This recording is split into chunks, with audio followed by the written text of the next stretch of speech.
Chiller Theater. Chiller Theater used to be a horror movie presentation on weekends here in New York. I know that. I think they had it around the rest of the country, too.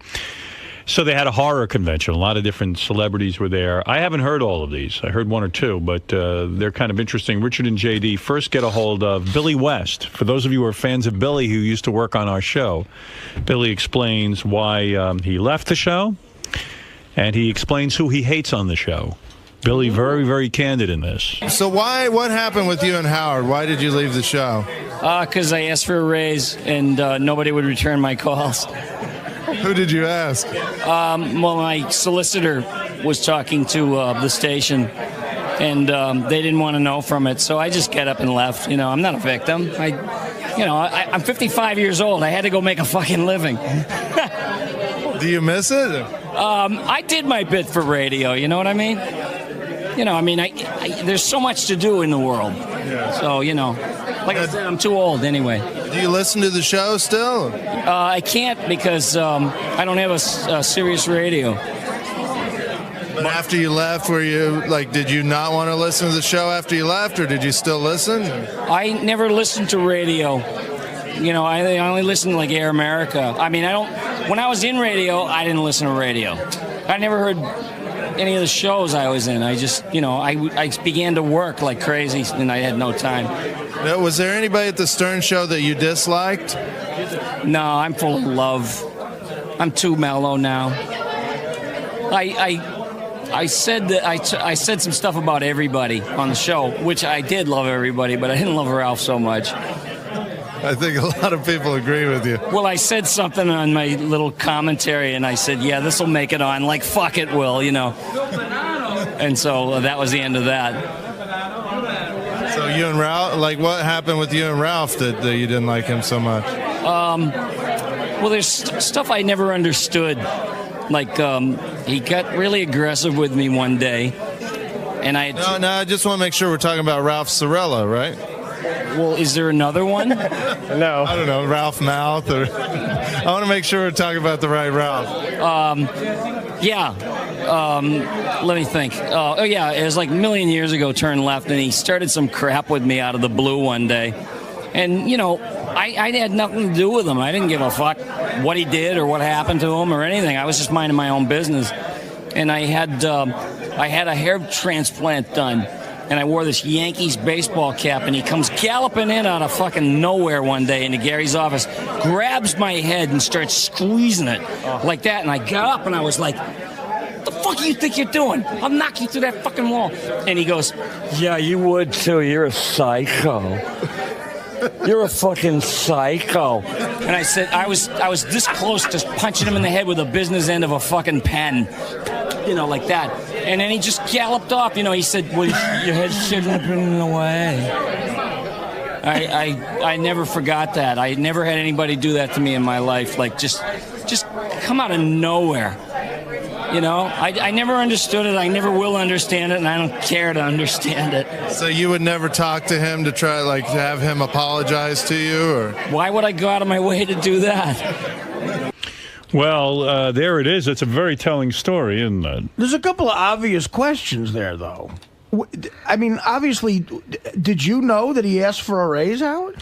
No, I did know he asked. What happened was he said he only worked for us. He really didn't work for us. Right. He worked for the radio station. He was part of the production team and to do voices. And Mel Karmazin had said to me, the way I found out about him, he says, listen to this tape of this guy, tell me what you think. I go, I think he's terrific. He does all these voices. Right.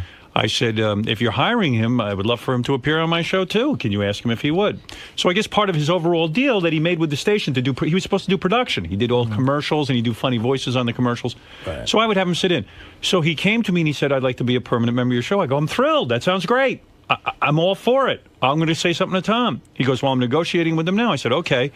Tom said he was handling it. Next thing I knew, Billy left. Billy was gone, yeah. And I was like, well, what happened to Billy? Well, they couldn't come to a conclusion on a deal, and I went, oh, my God, Billy's so great. I mean, that's exactly how it went down. Man, that's horrible. And all I ever did say to the station was, I think Billy's a real talent. I think we should keep him in the company. Billy didn't want to do this commercial work anymore and the production work. He sure. he just wanted to be on our show. And I mean, who wouldn't want Plus, Billy? he was becoming famous. Who I wouldn't want Billy? I remember listening to him and going, "My God, that guy's the funniest guy ever." Yep. So that's how that went down. But I don't know. Somehow, like even in that explanation, it seemed like Billy was mad at me that I wouldn't pay him, and it's like I would have paid Billy. I mean, there was pay him. definitely a passive aggressive tone to that. Yeah, I know, but I feel bad because I love Billy, and I don't know. I always think Billy's angry with me somehow because he never comes on the show and like hangs out. And No, he said he would come on anytime. Oh, really? He loves Really, you we've guys. asked him a Yeah. number of times, but he hasn't ever shown up. Yeah, because I love Billy. Yeah, he loves everybody. And I was sad when he left. I was like, oh, fuck, we lost this great guy. Billy. No, Love Billy. we interviewed him for a while. I mean, I just pulled the best part, but No. he had real nice things to say about everybody. And he's not bitter at all. Oh, good, It okay. seemed like. All right, was there anything that bothered you about, like, say, Gary? No, I thought Gary was a sweet guy, and I also thought he was real smart and loyal. I always admired loyalty more than anything in this world. What about Fred? Did Fred creep you out at all? Or? No, I thought Fred was amazing. I really looked up to him and saw how he did things on the show, and we got along fine. Whenever we got together, like on a bus trip or whatever we went to do, I used to talk to him, and we talked about like old TV shows and stuff. And he's a musician, and he's a great musician, and I'm a musician, so we had a lot in common. What about Jackie? Jackie. I liked him very much. People just think he was like this baggy pants drunk with a seltzer bottle, with a beep nose and the big fucking shoes, drunk. But he was not just a compendium of every joke that ever existed. He like when you're with him personally, he says the funniest. I mean, he has the kind of brain Robin Williams wishes he had. I don't know. I just feel so bad that I liked him so much. I don't even mind admitting to you that when Jackie left, I remember discussing it with writers at the Norm Show that we all heard the rumor was he was going to take this job. Jackie, Right. we were like, my God, this is going to be the greatest thing ever. Yeah. Well, Billy, Yeah, but he went out to the West Coast. We lost him. that's it. That's how it worked. Let's see. Richard and JD interview Eric Roberts, the famous brother of Julia Roberts. I understand when you first approached him, he didn't know you were from our show, and he bawled you out. Well, he went up to our cameraman, Adam, and said he was going to kick his motherfucking ass or something like that. He just jumped out of his chair and ran up to our camera. He's nuts. When he saw a camera, he got freaked out. But then he found out it was for you, and he loves you, so he was happy to be Here he interviewed is, then. the very famous Eric Roberts. So, Mr. Roberts, what are you up to today? Signing autographs, saying hi to people I don't know. What are you doing, Dracula? Interviewing you. What? Why are you out in the daytime, pal? I'm indoors. Ah, that helps, huh? Gotcha, okay. What do you think of the whole... Well, we have skylights, though. I know, I'm sweating it. What do you think of the whole Imus situation? I think it's unfortunate.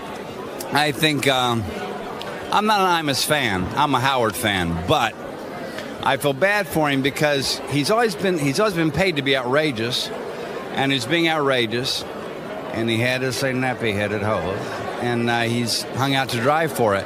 I think it's an overreaction, but I also think it was uncool for anybody to say that. But he's known for that kind of stuff, so why come down on him so hard? I think that maybe Howard should help him because Howard's the only one who probably can, I think. But I feel bad for him. I don't know why, but I do. But also, that girls' basketball team did not deserve to be called nappy-headed hose, but that's another story. Have you ever used the N-word? Never. Except never. Do you shave your private parts? Only when my baby asked me to. And she says, Eric, let's have a little bald action. I say, okay, let's do it. Did you vote for Sanjaya? Of course I voted for Sanjaya. I'm a Howard Stern fan. You do whatever Howard says? Pretty much. About half-assed, yeah. Do you mind if we ask about your sister? Whatever you want to ask. Are you guys friendly now? Well, here's the problem. She asked me, what do you think of my husband? I said, you don't want to know. She said, oh, no, tell me. I said, okay. He's married to a woman. They're making a baby. Then the movie star makes eyes at him, and he divorces his wife, and he goes after the movie star. I don't think much of him. Get out of my house and never come back. That didn't really happen, though. Are you circumcised? Indeed. Are you as sexually active now as you've ever been? Ask me again, because I was sweating. I'm trying to wipe it off. Are you as sexually active now as you've ever been? Now I'm more, because I got a wife who's just hotter and hotter and hotter and hotter. Who's the biggest a-hole in Hollywood? That's a hard question. There's a lot of room for that. I don't think I'm the one to pass that on, though. Next question. How heavy is the fattest chick you ever banged?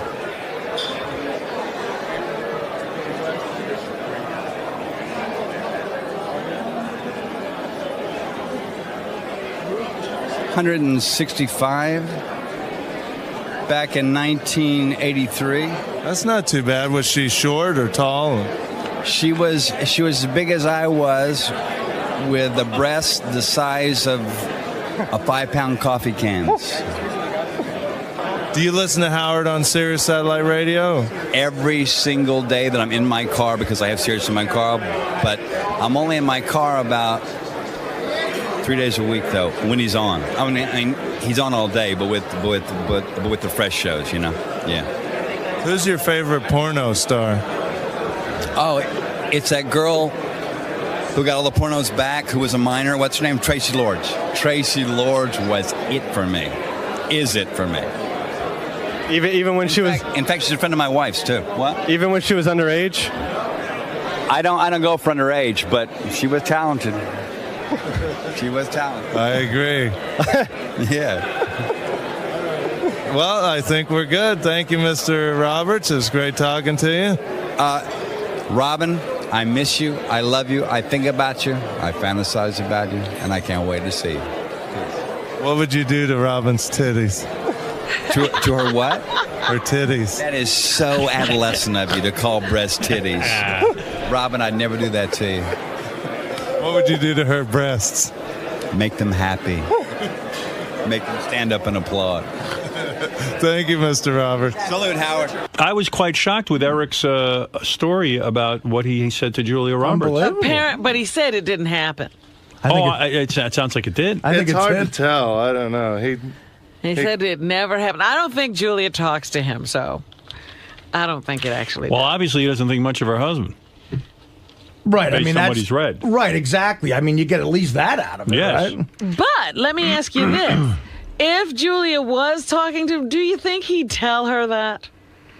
I don't know. Maybe. He's a pretty outspoken guy. He is. I just wonder.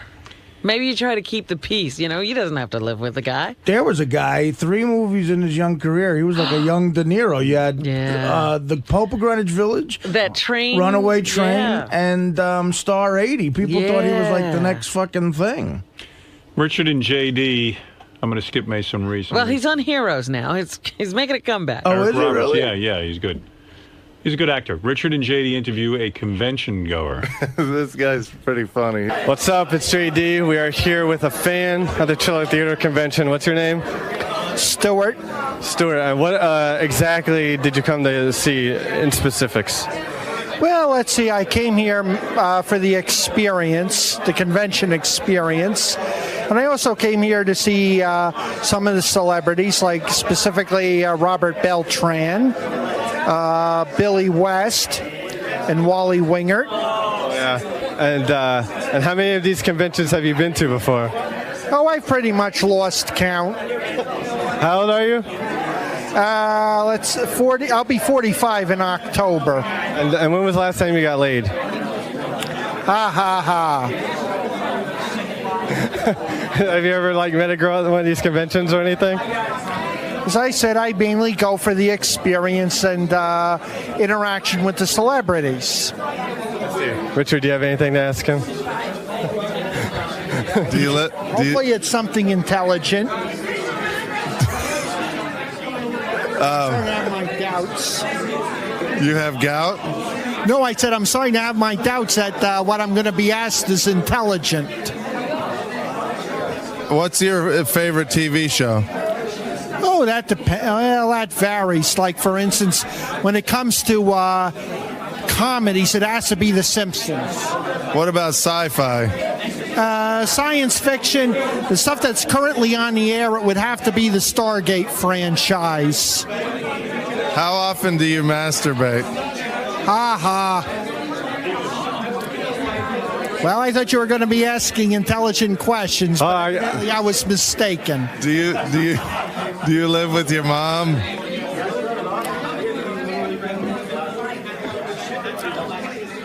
Well, that doesn't really have much bearing on the convention scene, does it? When did you lose your virginity? Well, let's just say if you lose something, you can always find it in the last place you look. Do you shave your private parts? As I said, well, it looks like we're really getting a load of intelligent questions today. All right. How big of a How nerd? do you split the atom? Well, JD excited to meet someone on his level. on his level. How big of a nerd do you have to be goofed on by JD for being a nerd? Well, that guy, I'll tell you what, that guy might not be a nerd. He didn't take your shit. Well, plus we were in costumes. I was a vampire and JD was a muscle man. Oh, really? So we looked very dorky, yeah. Here's Richard and JD interviewing. Now, I'm spacing out on this guy. Who? From Star Trek. Robert Beltran? He was Chakotay. Chakotay, come here. Voyager, him. Commander, yeah. I know who you mean. Like the good-looking guy. Yeah, he was, with 7 of 9 toward the end. And he had that Indian thing painted on his face. He's also one of the better Mets right now. Not the same Beltran. So I'm here with Robert Beltran from Star Trek Voyager. How you doing, sir? Great. I'm doing great. So what are you doing here? Hell if I know. I lost consciousness a couple hours ago. I'm on autopilot. So were you a big Star Trek fan? Or? No, I absolutely hated it. Seriously, I never liked it. And I still don't. Do you shave your private parts?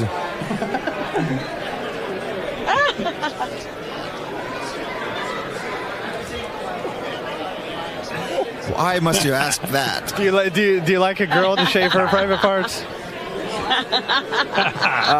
Let's just say I like girls shaved and unshaved, okay? Doesn't matter. Have you ever had a gay experience? I think you guys need to get laid. I really do. I haven't had these questions since I was in junior high school. I'm just curious.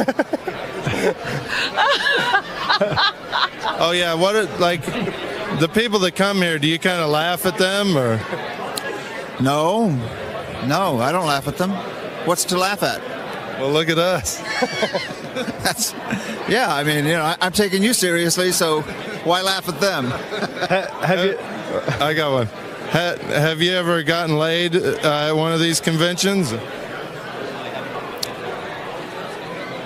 Man, why don't we go to the next question? Are you circumcised? Man.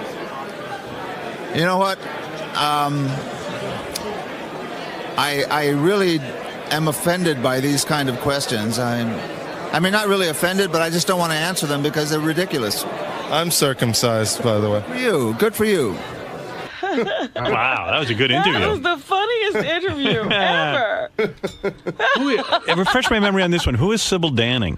She was in Conan, one of the Conan movies, yeah. I think, the second one, I think. Conan the Barbarian? Yeah, she was blonde, big boobs. She was hot back in the day, and me and JD were both like smitten with her back in the day. Is she hot now? You know what? For an older lady, she looked okay, but JD's giving the nod no. What's okay? I mean, yeah, she looks old in the face. She's not JD's she still had her boobs out. So. Wait, I couldn't hear what you said. What?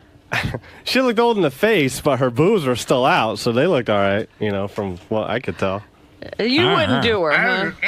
I wouldn't say that. I don't know. He would do her boobs. Her boobs were still out? Yeah, she had like cleavage going on. I don't know who she is, but here's Sybil Danning. I must confess, I've been a big fan of yours for a while now. You sort of got me through a few lonely nights back in my teenage years with the Howling 2. And and actually, you still look magnificent. Everything seems to be, looking great. And I was wondering if you get, a lot of that, people coming up to you telling you how much they got pleasure from seeing you in Howling 2. Oh, yeah. And in particular, they remind me of that scene, and they keep asking me if I have that rip-away dress. And actually, I do have it. I have all my costumes from The Howling 2, including the great leather outfit that Peter Mitchell did. Peter Mitchell did also all those great costumes. Remember the Mad Max movies? Yes. He's an Aussie from down under, and he did those great costumes. But he also did that great one that's in the suede that I ripped away when I became the werewolf, and that's what everybody remembers, of course. Now, do you get like a little creeped out when guys just come up and tell you they pleasured themselves to you in that movie? Or any movie whatsoever? No, absolutely not. I mean, I did a movie called Bluebeard where I played a prostitute, and I have some guys coming up to me and said, I loved you in Bluebeard, and I said, you must have been in diapers when you saw that, because that was some time ago. So I have young and I have older fans, and I'm happy. I mean, what woman is not happy that she makes a man happy? Now, do you have guys like offering you to possibly spend a night with you? No, actually, I must say my fans are very discreet, and I think probably the ones that would like to ask me that are so nervous and so shy that they just shake, and I can imagine what they'd like to say, but they don't say it. No, my fans are really very, very, very polite, I must say. They are. I guess you wouldn't take them up on that offer, would you? I'm not Superwoman, and I could not. You have to be fair with everyone, you have to be kind to everybody, or you have to turn down everybody. But no, my fans are really great. Do you find me attractive at all? Yeah, I think you're very attractive. He's cute too. Thank you. I mean, every guy's got something cute and attractive. Absolutely. I have to say, I had a Starlog magazine with you in it when I was a young boy, and you had a very revealing. It showed much of your chest, and that was my favorite magazine from age 10 till about 15. Okay. Do you know what movie that was from? From V. Oh, from V. The TV show. Oh, well, I had that. That was like that striped bathing suit that I had on. That was a huge promotion we did for NBC. Yeah. It was hot. Yeah, that was quite revealing. Does penis size matter to you when you're with a guy? Oh, that question came from you, okay? I don't want to answer that, okay? No. I don't want to get that personal here. Have you ever used the N-word? No. Are you a fan of Howard Stern? I do like Howard, and I think, again, freedom of speech. He should say whatever he wants to say, and everyone in America should be able to voice their opinion. Otherwise, we might as well go to the Middle East. Do you have any special messages for Howard? Keep up the good work, Howard. You're very successful, so obviously you're doing the right thing. Thank you, Sybil. Thank you for doing this interview. Thank you, too. Thank you. Wow. What was that? She didn't want to. What was the penis question? size? Penis size. Okay. We basically just told her that we whacked off to her and asked her about penis size. Oh, Zachary. Now, probably 3 people know who Zachary is. You loved Zachary. I love Zachary, too. You know Zachary? Yeah. But you were in Kansas. No, he used to do intros for horror movies on videotapes. Oh. And I used to rent videotapes, and he'd be on them. Zachary's this cat who was a disc jockey. Then he got this really cool show on TV when I was a kid. He used to introduce the horror movies. I think it was called Chiller Theater. Mm-hmm. And then Zachary was also a rock and roll DJ at WPLJ in New York. And he talked like this. But his TV show was funny. He used to keep his grandmother in a crib. And he'd come on, between the movie breaks, like in the commercials. Right, And he'd go, yeah. oh, Grandma, are you all right? Oh, she's biting my leg. I mean, I don't know. He was just weird, He was in full Dracula makeup. He was like the first person to be one of those horror-type hosts, right? Yeah, he was way cool. Did he have like the bad makeup because he did it himself? He looks like he died. I mean, it was just unbelievable. I just looked him up online to see what his age is, because he's going to be an old guy, and he sounds great in this interview. He's going to be 89 this September. Wow. Yeah, he was a rock jock. He'd be like, hey, this is Zachary, WPLJ. We're going to play a little Boston for you. Like that. It was just weird. I remember you about 10 years ago, you did it like an hour imitating Zachary one morning. And I was like, that's the coolest thing ever because it was just so funny. And not too many people know of Zachary. All right, this is Richard, and we're here with the legendary Zachary. Yes, that's true. Yes. I feel very legendary, even when I wake up in the morning. How you been? I'm good. How are you today? Well, I'm a little weary today, but it's been great fun. Lots of people stopping by, What are you doing here today? Well, I'm just give a semi-talk in the other room there, and all these folks are all people who have watched the show back in the old days. This is celebrating it's a 50th birthday for Shock Theater.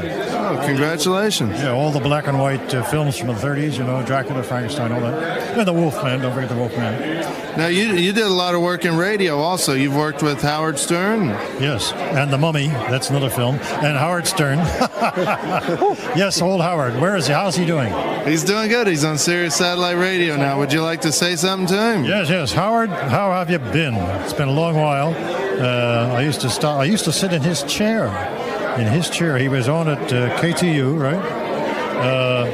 And I think on Saturdays he was not there, and I was allowed to sit in his chair. I caught some kind of a rash, and it's still with me. The doctor can't tell me what it is. At any rate, he was very kind. And what's her name, lady in the booth? Robin. Robin was not there either. Her little booth was empty.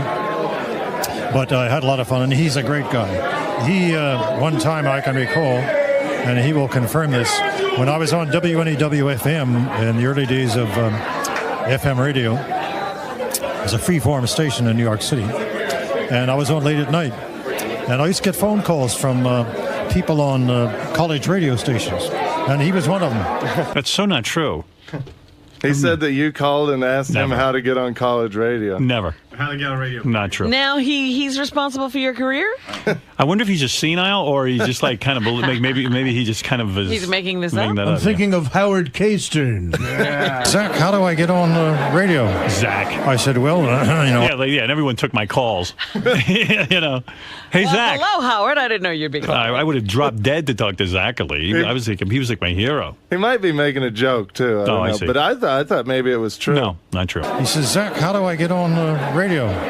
I said, well, I got to think quick. And I said, is there a radio station at the college? Oh, yeah, he says. Oh, right away. That's a good excuse for me. I said, oh, well, get a lot of practice. And then when you get out, go to some small station and then tell them your experience and all that and see if you can get a job. And he says, that's what I did. And here I am. And now he's bigger than everybody, on the satellite. And you had a big part in that. Well. And when I'd meet him in the hallway during the weeks, whenever I was in the station there, I forget where that station was. Yeah, it doesn't matter. Was it WNBC? No, it was WKTU, and I didn't wear the. Doesn't matter. Anyway, coming down the hall, we meet each other. He'd get down on his hands and knees and salam to me. My master. What station is he? We never worked together. We worked at K-Rock together, Howard. He was at K-Rock? Yes, he was. He said he sat in your chair on Saturdays. Oh, he worked on the weekend. No wonder I never saw him. He was around a couple of times. We would run. Yeah, no, I would see him once in a while, but I didn't realize he worked there. I don't remember that at all. John Zachary, WPLJ, here with Leonard Skinner. No, Zach. Oh, Zach here. He could have been like Alan Freed at that age, because 50 years ago he was in his late 30s, and that was the beginning of rock and roll. He was way too old to be doing it. I mean, he was just like an older guy. He even sounded weird on PLJ. He'd be like, "Oh, Zach, huh?" Meanwhile, he sounded old. Yeah, you expect him to introduce Glenn Miller Orchestra or something, not Boston. Well, you say hello to Howard, will you? I will. Do you got a message you'd like to give to Howard and all his gang? Yes. Behave yourself, Howard. You want to say goodbye from Zachary? Bye-bye, my boy, whatever you are. Great, thank you very much. Man. Thank you, Zachary. Did you see that laugh? After his grandmother would eat like human flesh, and would be like, oh, Grandma, you go eat that leg, and I'll be right back. Oh, John Zachary here. Oh, hoo. He was real creepy. He was in like a dungeon or something, right? Yeah, remember that hand that would come out of the ground with 6 fingers on it? Yeah. It's really I'd count the fingers each time. Make sure it was still the same thing. What's this? Richard and JD interviewed David Arquette. Well, we just heard from that was he just walks off. That last one that's there, they get a hold of a fan, and it's just Richard tormenting one of those fans for 3 minutes. Hey, how's it going, guys? How's it going, guys? How's it going, guys? How's it going, guys? They have earplugs on, so. Oh, I said, how's it going? I'm here at the Chiller Theater. What? Say the first thing. I'm sorry. How's it going, guys? Can you hear me? I'm not here. I'm not here. What is it again? I said, how's it going? I'm here for the Chiller Theater convention. No, the first thing. I said, how's it going? How's it going, guys? Can you hear me? Can you hear me? You can't hear me. I said, how's it going, guys? Can you hear me? Okay. Is your mic on? Check. Is this on? Oh, that's why. Now it's on. I'm sorry. How's it going? Are you sure this is on? I couldn't hear that. How's it going? I'm here for the Chiller Theater Toy Model and Film Expo. How's it doing it live? Usually on the phone. It's fun. It's hard not to laugh. Yeah, it's that Gilbert thing that he did to that guy, but it's live. That's great. What does this guy look like? He looked like a convention goer, like kind of a little overweight. Are there any girls there that go for these things? There's about 2 hot chicks out of like 5,000 people. Yeah. There must be some hot chicks who sign autographs and stuff. There was a couple. There was a couple from that Grindhouse movie that were pretty hot. I got the last part, the Chiller Theater, but what was the first? I said, how's it going today? How's it going? Can you hear it? Did you hear it, JD? I'm not hearing shit, bro. You can't hear anything. What? You can't hear anything? I'm here for the Chiller Theater Toy Model and Film Expo. You guys having a good time today? You can't hear me? Hello? Can you hear me? There's something fucked up with all this shit, man. Hold on. Hold on. Here, speaking of this. Hello? Can you hear me? No, I'm not hearing anything. Not hearing? I don't know what's going on. Try this one again. Hello? I'm here for the Chiller Theater Toy Model and Film Expo. You can't hear me? What's wrong with it? It's fucked up? What's wrong with it? It's not working? Your mic must be fucked up or something, huh? It's not working right. I'm sorry. You can't hear me? Oh my God. I come every twice a year for the show. It's a great show. Hold on, maybe I can read your. What is? What? Do you know sign language? No. No, hold on. Just say the first part again. It says, how's it going today? I'm here for the Chiller Theater Toy Model and Film Expo. Wait. I'm trying to read your lips. Read my lips. You need to read my lips. But I can't understand. Speak like real slow. So, how's it going today? I'm here for the Chiller Theater Toy Model. See, I heard today. What was before that? It says, how's it going, guys? I'm here for the Chiller Theater Toy Model and Film Expo. Model. I heard model. Hold on. How long does this go on? Not too much longer. And then we just... What? Then we get him with something a little different at the end, too. Try again. I'm here for the Chiller Theater Toy Model and Film Expo in New Jersey. It's the summer extravaganza. The Chiller Theater Toy Model and Film Expo. Can you hear me? Hello? Hello? For the Chiller Theater Toy Model and Film Expo. Hello? I'm here for the Chiller Theater Toy Model and Film Expo. Isaac. Can you hear me? It was working earlier. What is going on with this? Check. Sibilance. It's better. I think it's better. Try it. I think it's because we're in the building. Like the signal, back in the back, we got a good signal. This is wireless. So there's no signal inside this building. Hello, I'm here for the Chiller Theater Toy Model and Film Expo. The summer extravaganza. Still not hearing me? Still not? I'm trying. I can hear, but I have like the in-ears that are down inside my ear that are wireless, and also all I can hear is what's coming into this. I'm just getting crowd noise in mine. So, how you guys doing today? Did you get a lot of autographs? I spent like about $1,000 today. I got in here yesterday night on Friday to meet all the people from Grindhouse. That was a great movie. Did you guys get to see it yet? Did you guys get to see Grindhouse? It's a great movie. I took my mom to see it on Easter. I saw it like 3 times already. It's a real good show. They got all the cast and crew. I'm not getting any of this. I'm sorry. Oh my God! Ask it again. What? I spent about $1,000 today on autographs. I got all the people from Grindhouse. The big movie. Did you ask me? You asked me a question though. Oh, I said, how's it going tonight? Did you say Monster House? No, I never saw that movie. I never saw Monster House. Did you? No, but you asked me something. Oh, I said, did you get a lot of autographs today? I asked you if you got a lot of autographs today. At the Chiller Theater Toy Model and Film Expo. Hello, you can't hear it?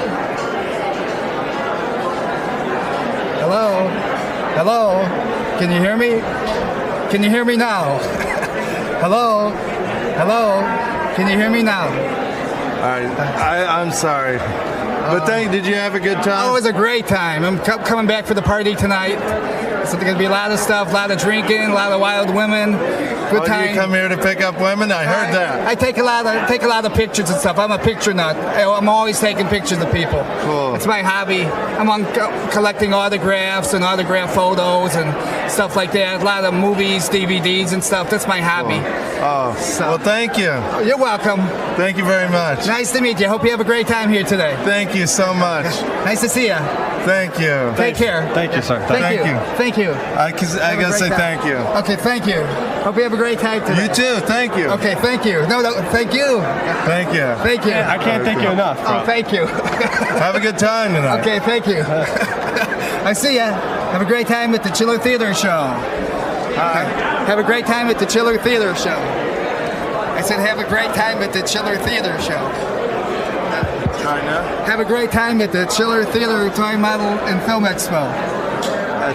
At Chiller Theater Toy Model and Film Expo. I got Expo. Expo?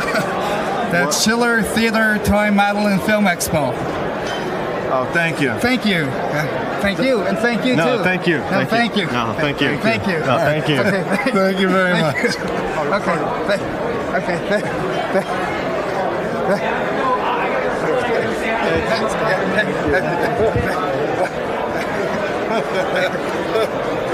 Thank you. Thank you. Awesome shirt too. Thank you. Thank you, sir. Thank you. Thanks, Thank man. you.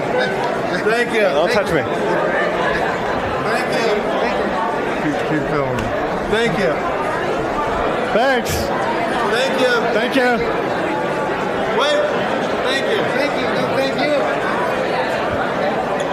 Thank you. Thanks a lot. Thank you. Bye. Thank you. Thank you. Thank you. Bye. Thank you. Thank you. That guy really wanted to be on the radio, didn't he? He just stood there all day, it seems. Do you have a picture of him? We have video. I gotta see what he looks like. That's way cut down too. We were talking. We did that for a long time. Oh, no. It's odd that there's no hot chicks. You wouldn't see like Kim Kardashian walking around. All right, thanks, guys. All It's right, thank JD you. and Richard over at the Chiller Theater Expo. Theater Expo.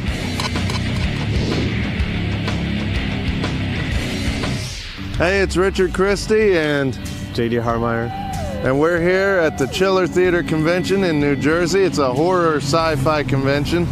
We're going to go talk to some celebrities and talk to some nerds and some virgins and just people that show up to these kind of things. And we're going to dress up. I'm going to be a vampire. What are you going to be?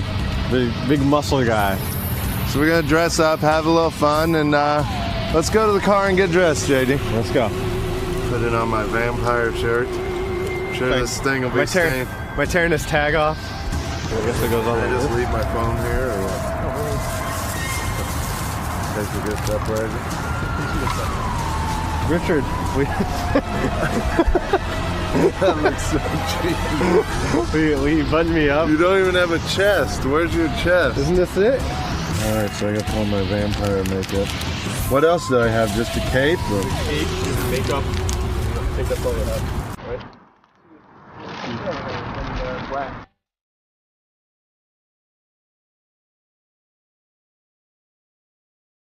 I like how we're coming to this thing to make fun of people. And look at us. We're going to be the biggest dorks in this whole thing.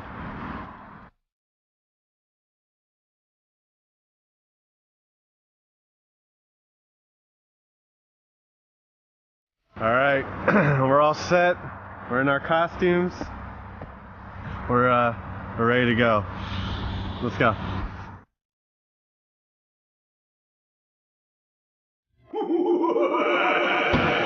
All right, so we're here in the convention.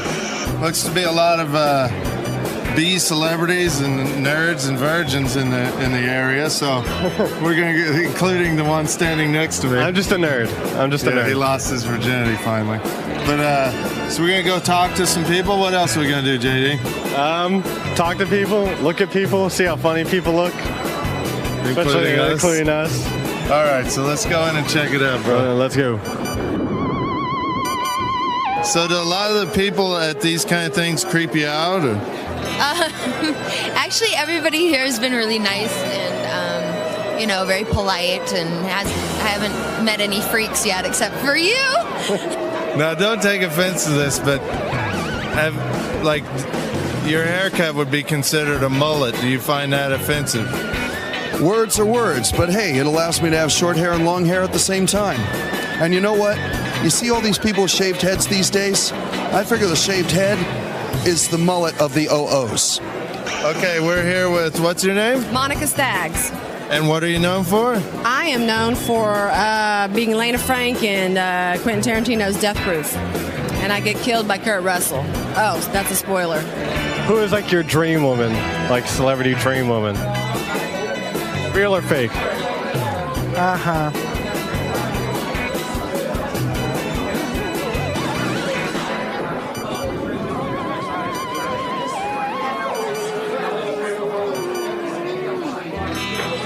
Yeah, I thought you'd be asking stuff more germane to the convention. How about a little Jackie puppet? I've been doing a combination of the Jackie puppet and Jackie, the real Jackie. Like, wait, I get another one. wait, this is funny. I promise you. What the fuck are you looking at? Laughing up, I laughed when you two came in.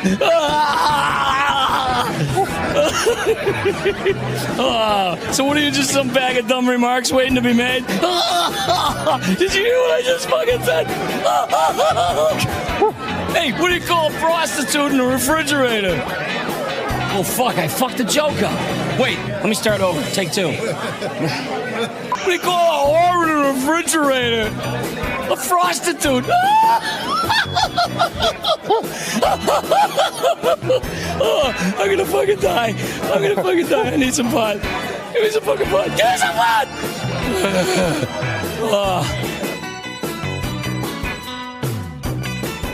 How big is your penis?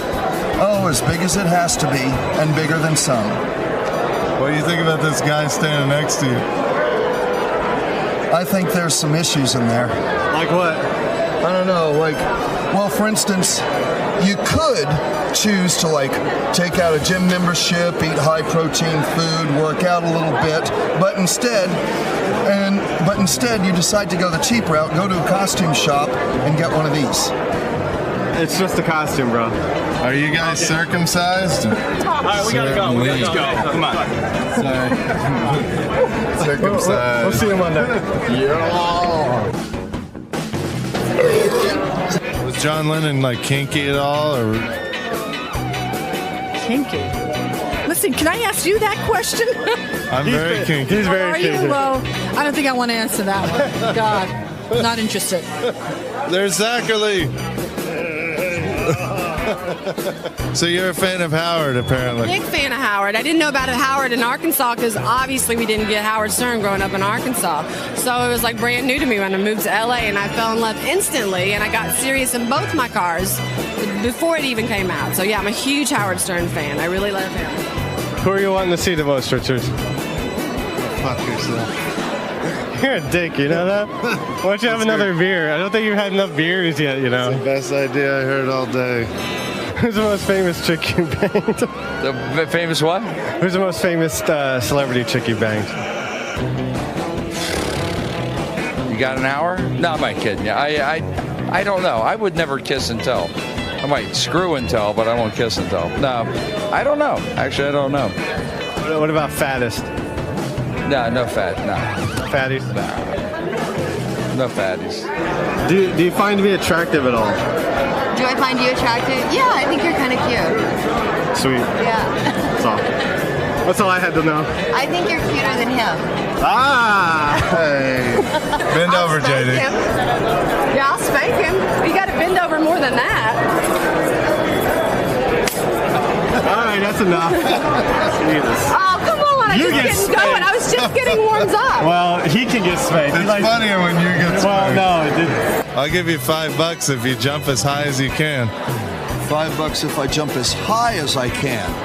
So that means I can't like half-ass it and just do a little hop, you know? No, you gotta jump 5 times, $1 each time. I'll give you. 5 times, $1 each time. I'll even hold your glasses. Ah, you'll hold the glasses, huh?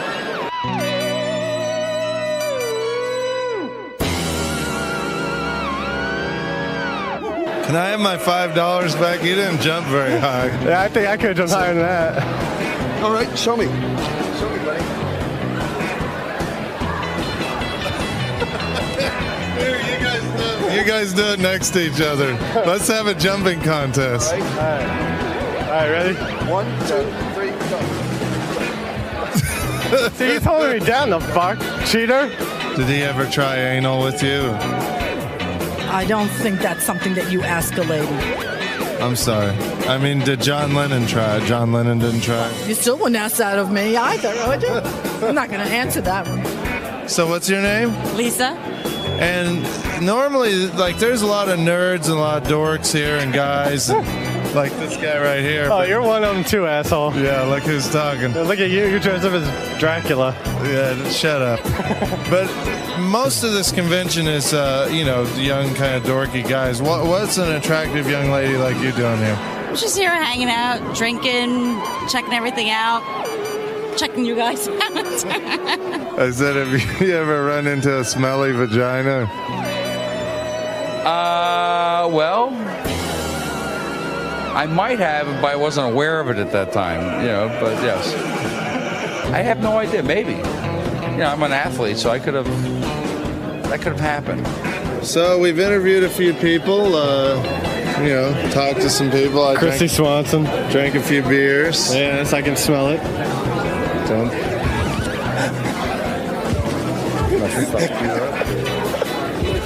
Tired of it. Tired of you mocking me. All right. You're not here to meet guys, are you? No. Because you're not in the best place to meet guys. No, I'm not here to meet guys. She is, but maybe not the best looking guy. Unless you want to meet guys that live with their mom. I want a hot dog, but they cost too much. That's what Isaac, the producer, told me to say, because I would never say that. That is the dumbest thing. Isaac Spielberg. Isaac Spielberg told me to say, come on, let's get real here. Let's get real. Let's get real. This guy's telling us what to say. That's not reality, bro. Fuck you. Just do what I say. Hey, Shuli, how you doing, Shuli? Shuli, somebody mistook him for Shuli. Just pay attention. Just do what I say. Say shalom, biatch. Oh, all of a sudden he doesn't know. Shalom, biatch. Okay, you're an idiot. No, I didn't want to leave without saying thank you. No, thank you. Thank you. Okay, thank you. Thank you. Thank you. Yeah, thank we you. really mean it. We're not joking around. Thank you. Thank you. Thank you. Thank you. Thank you. I'll see you guys. I'll see you guys. Thank you. Thank you. Okay. I'll see you guys. Have a great time at the show. Okay. Thank you. Okay. Thank you. Okay, thank you. See you. Thank you. All right, so it's the end of the day at the Chiller Theater Horror Sci-Fi Convention in New Jersey. We had a good time. What did we do today, JD? Talked to some celebrities, some fans. We're a little tired. Yeah, we're a little tired. This interviewing celebrities thing is a little tiring. This old vampire's ready for his coffin. All right, let's go, honey. Let's get the fuck out.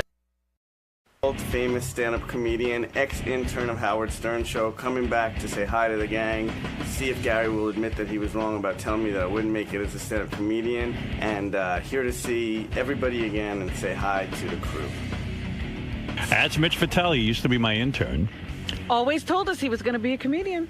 Yeah, he said he was going to be a comedy writer. We didn't know he was going to be a comedian. No, he used to tell me he was going to be a comedian. And then you pissed all over him. Oh, stop it. I didn't. Mitch I Fatel's was playing with him. Comedy album, Super Retardo and Mini Skirts and Muffins, is available at stores, superretardo.com.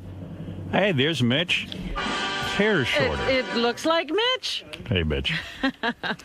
Oh, the thing is, it's got the mic on it, right? Yes. Hi there. You look so beautiful. Well, thank oh my you. God. It's good to so see nice. you. Hey, Mitch. Hey, Howard. You know, Mitch, I'm always proud of any intern that actually does anything, because I almost take it personally when an intern does badly.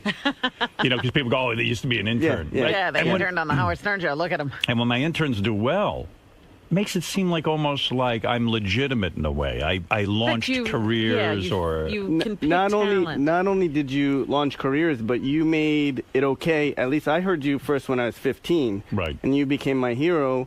And the reason why is because I think that you kind of taught me that guys who weren't cool could get girls. Yeah, And that was my mission in life. Yeah, and Yes. so then I was like, oh my God, well, I can do it. If he can do it, I can do it. And so that's why I wanted to become a stand-up. I heard you're banging a 19-year-old. 19-year-old girl. Yeah, that's your girlfriend. You moved He's her in. finally able Yeah. to get a 19-year-old. Yeah. Took him And till he she's- was, how old are you now, 37? I'm 38. You're 38. Yeah. Took him till he was 38 to get a 19-year-old. Yeah, I know yeah. the feeling. Yeah, it's wonderful. Once you can get one, it's wonderful. And what's even more amazing is that she's convinced that she would like me even if I wasn't a successful comedian. But yet I walk in the mall and nobody pays attention to me, but suddenly she says that she would have figured it out. How'd you meet her? She was a waitress at a comedy club. And she was into your act. And I mean, you're a good comic. Your album sounds funny.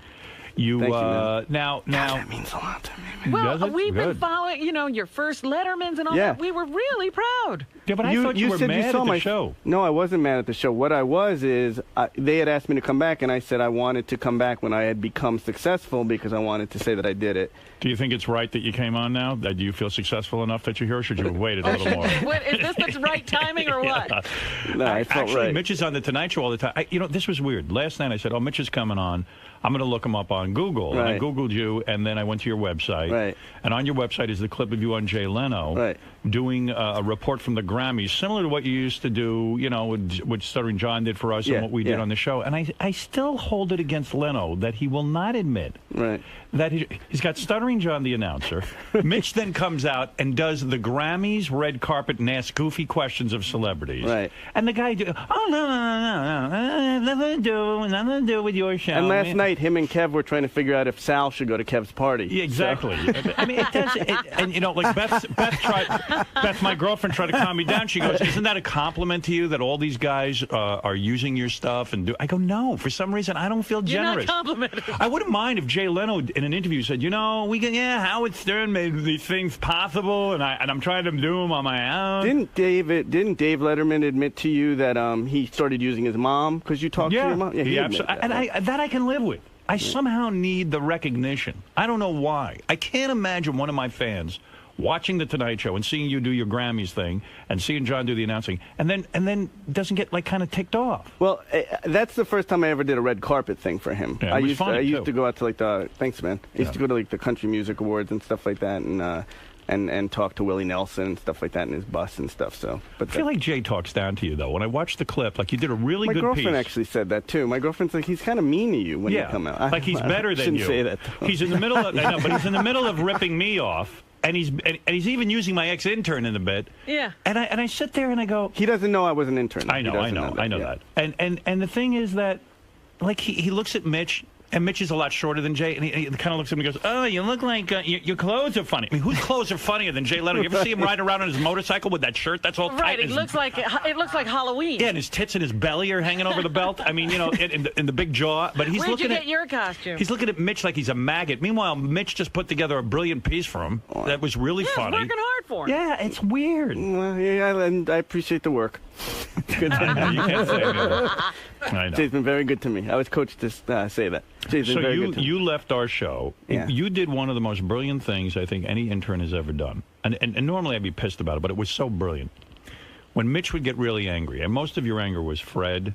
That you didn't like. Yeah. And you would do a thing. A lot of Fred. I had no idea. There was a lot of me too, and I was really shocked. You know, Rob, I don't know why you say that. I was never mad at you. Really? No, let me tell you the brilliant I thing. recall feeling very upset that I didn't ever want to hurt you. I loved you. Yeah, no, because people have always said to me, like, why was Robin so bad? I'm like, I don't remember ever having Everybody a problem thought with Robin was bad. She had problems. I don't remember. No, but Mitch and I had a great relationship. I thought I liked you. I really did. I always thought. Well, here's what Mitch did. I swear to that. Mitch used to work the computer and keep the notes and the log for our show.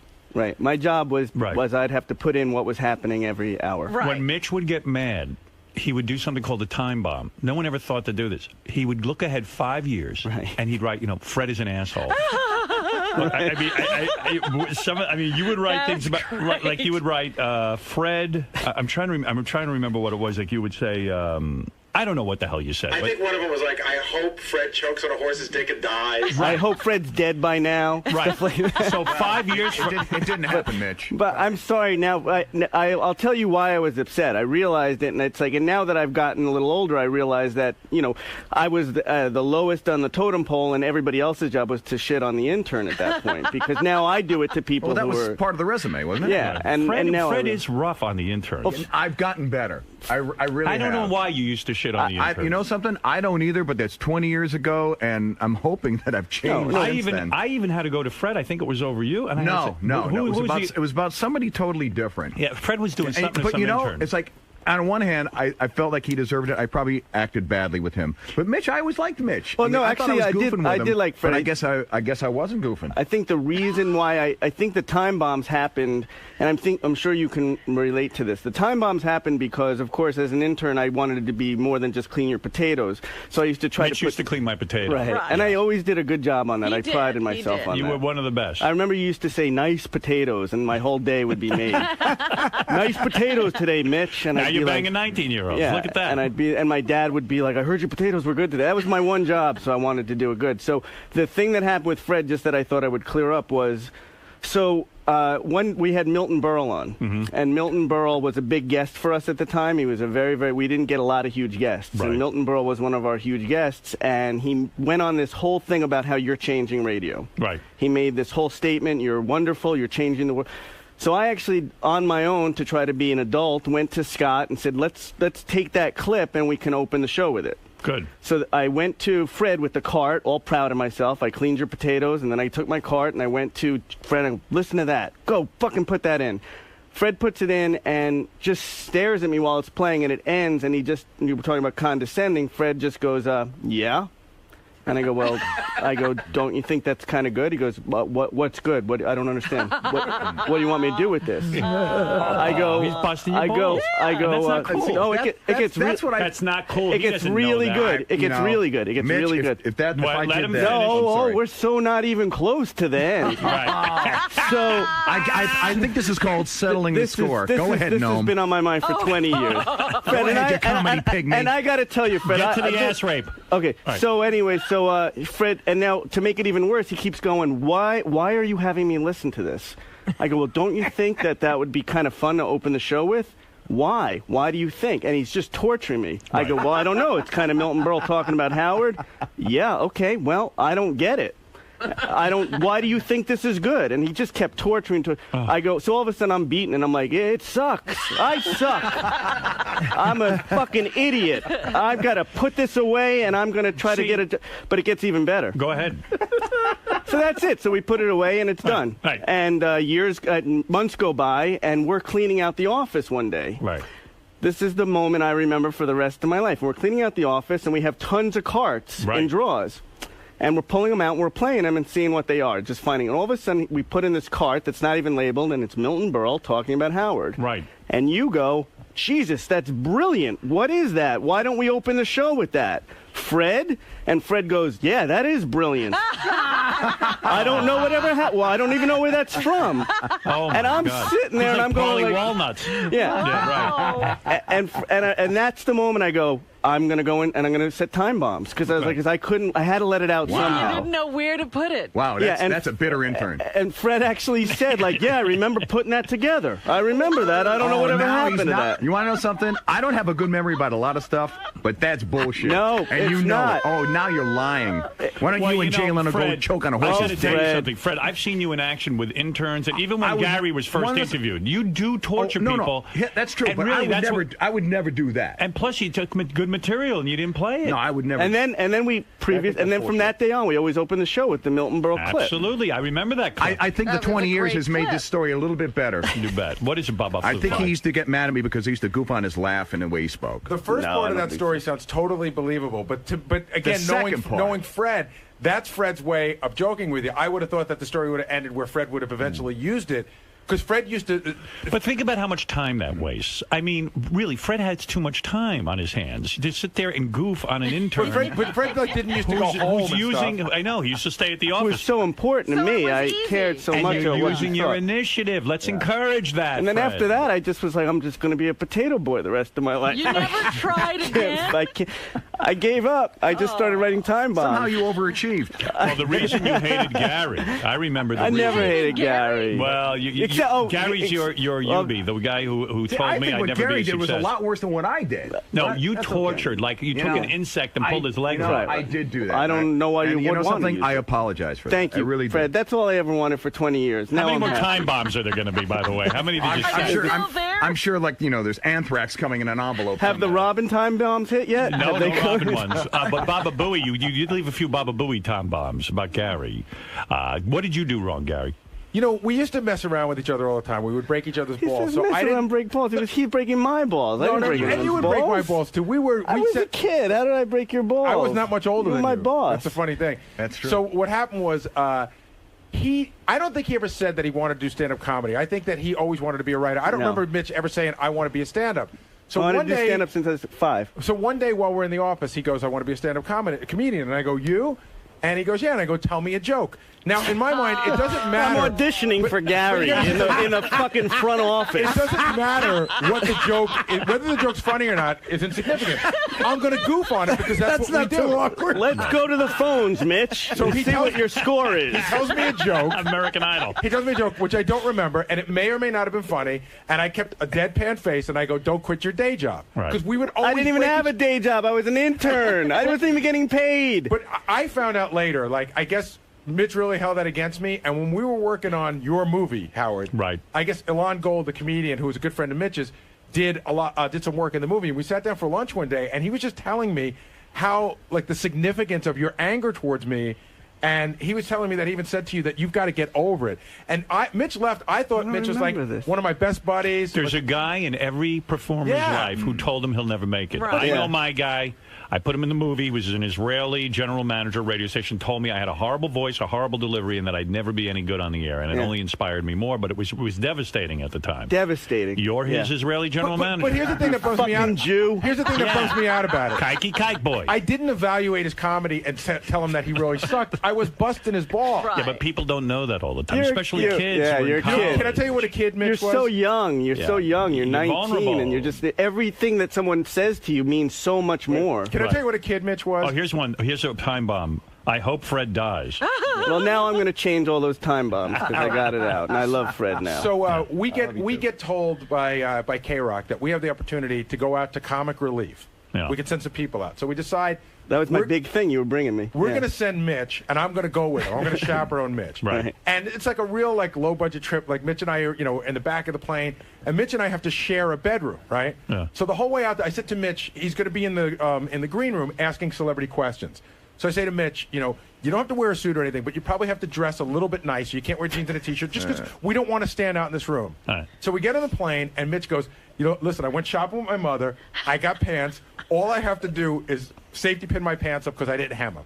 I go, that's great. That's great. I was as comfortable in those clothes as you are. I didn't know how to wear suits and stuff. So wasn't your thing. And he got, if I remember correctly, he even got a little sports coat and everything. So he kept saying I'm small. He kept telling me over and over again that I guess I am. Yeah. He's got a little sports coat like it's Halloween. So he must have told me 6 times on the plane and in the hotel and everything that all he had to do was get these pants safety pinned. Right.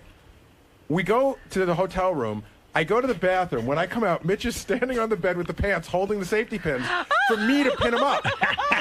So I pinned him. He was my boss. like it's your job. Yeah.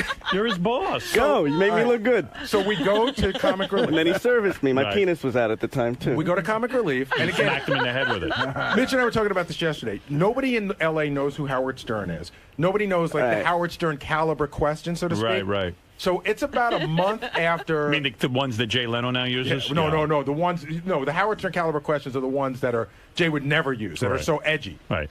So it's about a month and a half after the whole Joan Rivers show has died and that Edgar Rosenberg, her husband, has committed suicide. Right. So we're in the green room. Mitch has this whole list of questions. And meanwhile, I don't know any of these people. Jackie used to just write questions for the interns to say. Right. Norman Lear comes back to the green room. He has just received a Lifetime Achievement Award for comedy from Comic Relief. Yeah. So Mitch raises his hand, and Mitch, what did you say? I said, is it true? Is it true that Fox killed Edgar Rosenberg? No, do you think Fox has any responsibility for the death of Edgar Rosenberg? That's great. Norman Lear. No idea what I was asking. By the way, that's a legitimate question. No idea. Rivers, no idea what I was saying asking. the job drove him crazy. So Norman Lear glares at Mitch. Glares at him. I'm in the back working the tape recorder. Thank God. I have to push the record button down. Yeah. He glares at him and he goes. There's a long pause and he goes, "Oh my God." He goes, I don't even. He goes, "I just won a Lifetime Achievement Award.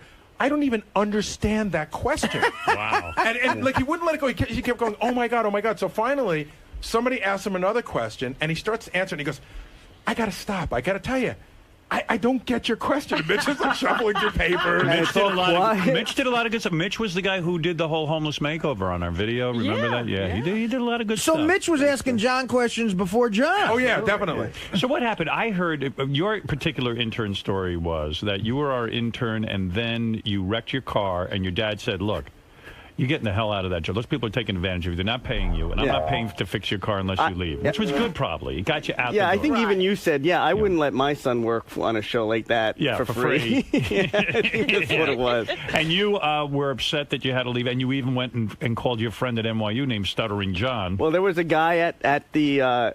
and I actually had to apologize to Stuttering John because I think I did something bad to him when he first started. Because he first started and he said to me, and I don't know if you remember, I wrote this funny song for Howard, and it calls him a Jew boy. Right. And I said, well, Howard will love that. That'll be hysterical. He always laughs. And he played it, and I remember listening that day, and you going, what the hell do you think? The line was, poor little Jew boy thought he was a coon. Right. The actual line after the song. Oh, it was great. But it was funny because Mitch felt so bad about leaving us so quickly, and he wanted to help us, get a replacement.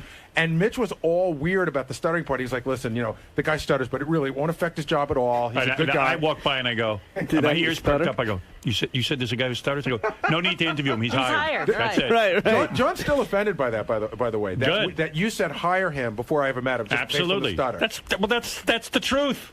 And he took it to a new level. The whole intern thing that I never thought. That's right. Yeah. But. So your dad got you. So what happened? You left, and I had no idea what happened to you. So I left. Well, what is even weirder is I had one of those weird kind of. A couple of people knew me because we had done the underpants party and stuff. Right. So I now wanted to become a stand-up comic. So I got a job as a waiter at an overnight truck stop. So.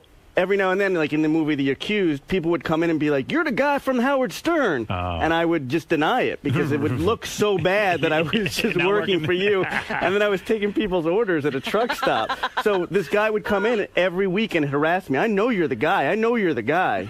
Those are the jobs that define you as a man. Absolutely. They do, because you those are the jobs that say, "I got to get out of Those are my proudest moments that I said. And I remember I got a job serving cappuccino somewhere, And I was walking in the room, and all the cappuccinos fell and spilled all over my pants, and I burned myself.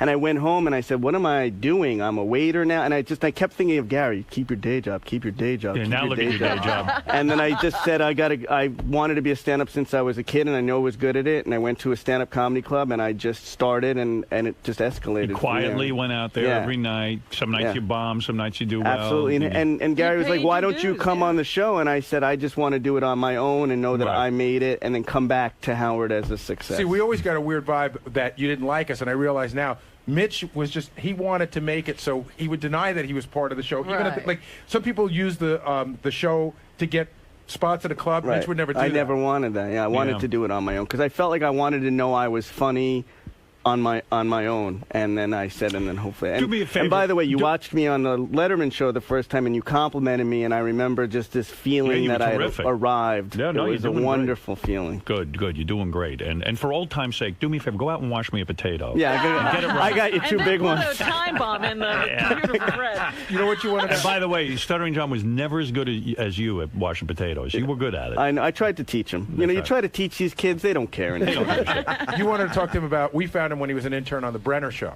Oh, yeah. Someone told me a weird story. Who told me this? It's in the notes. Is that where I heard it? Yeah. That you were on David Brenner's show interning, and you accused him of stealing a script of yours? Well, again, and I think that's when Fred worked on the David Brenner show, and Fred actually stole it from me. No, I was working on the David Brenner show, and they used to start the show, which was god-awful, if you remember. Yeah. And they used to start the show with some terrible skit. David would come out, and the audience member would do something crazy. I always wanted to be more than an intern, so I wrote this script, and we were not allowed to talk to Dave. You were just not allowed to.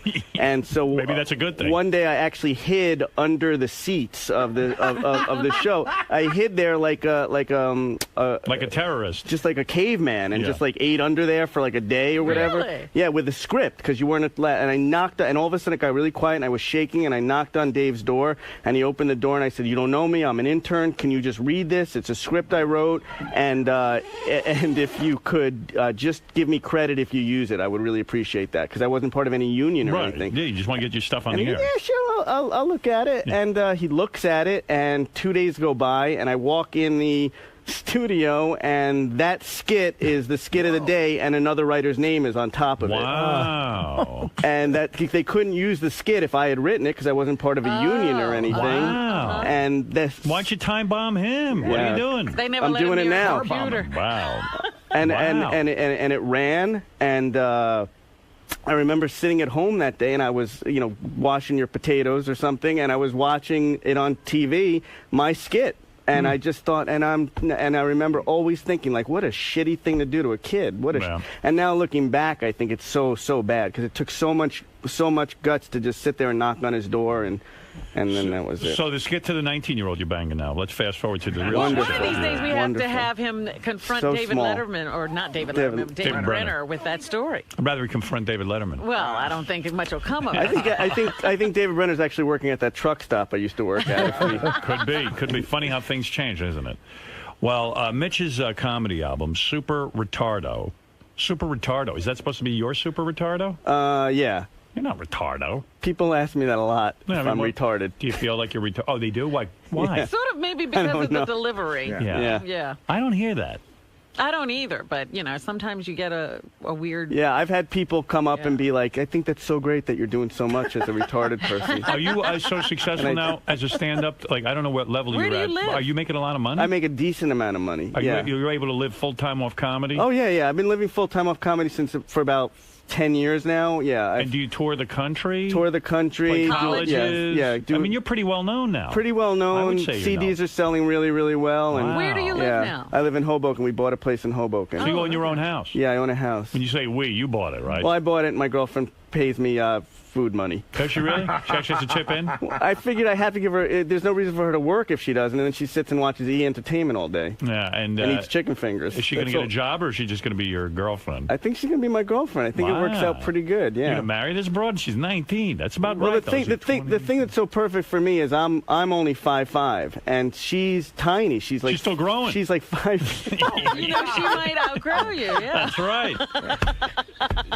What if she grows past you?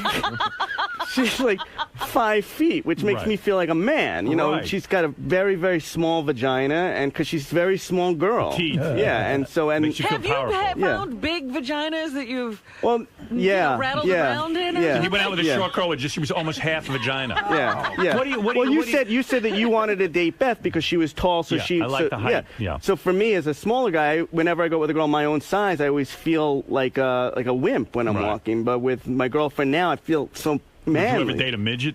It matters. You would feel like King Kong. Now you're a giant. You could beat her up if you went out with a midget. I could take her whenever I wanted her.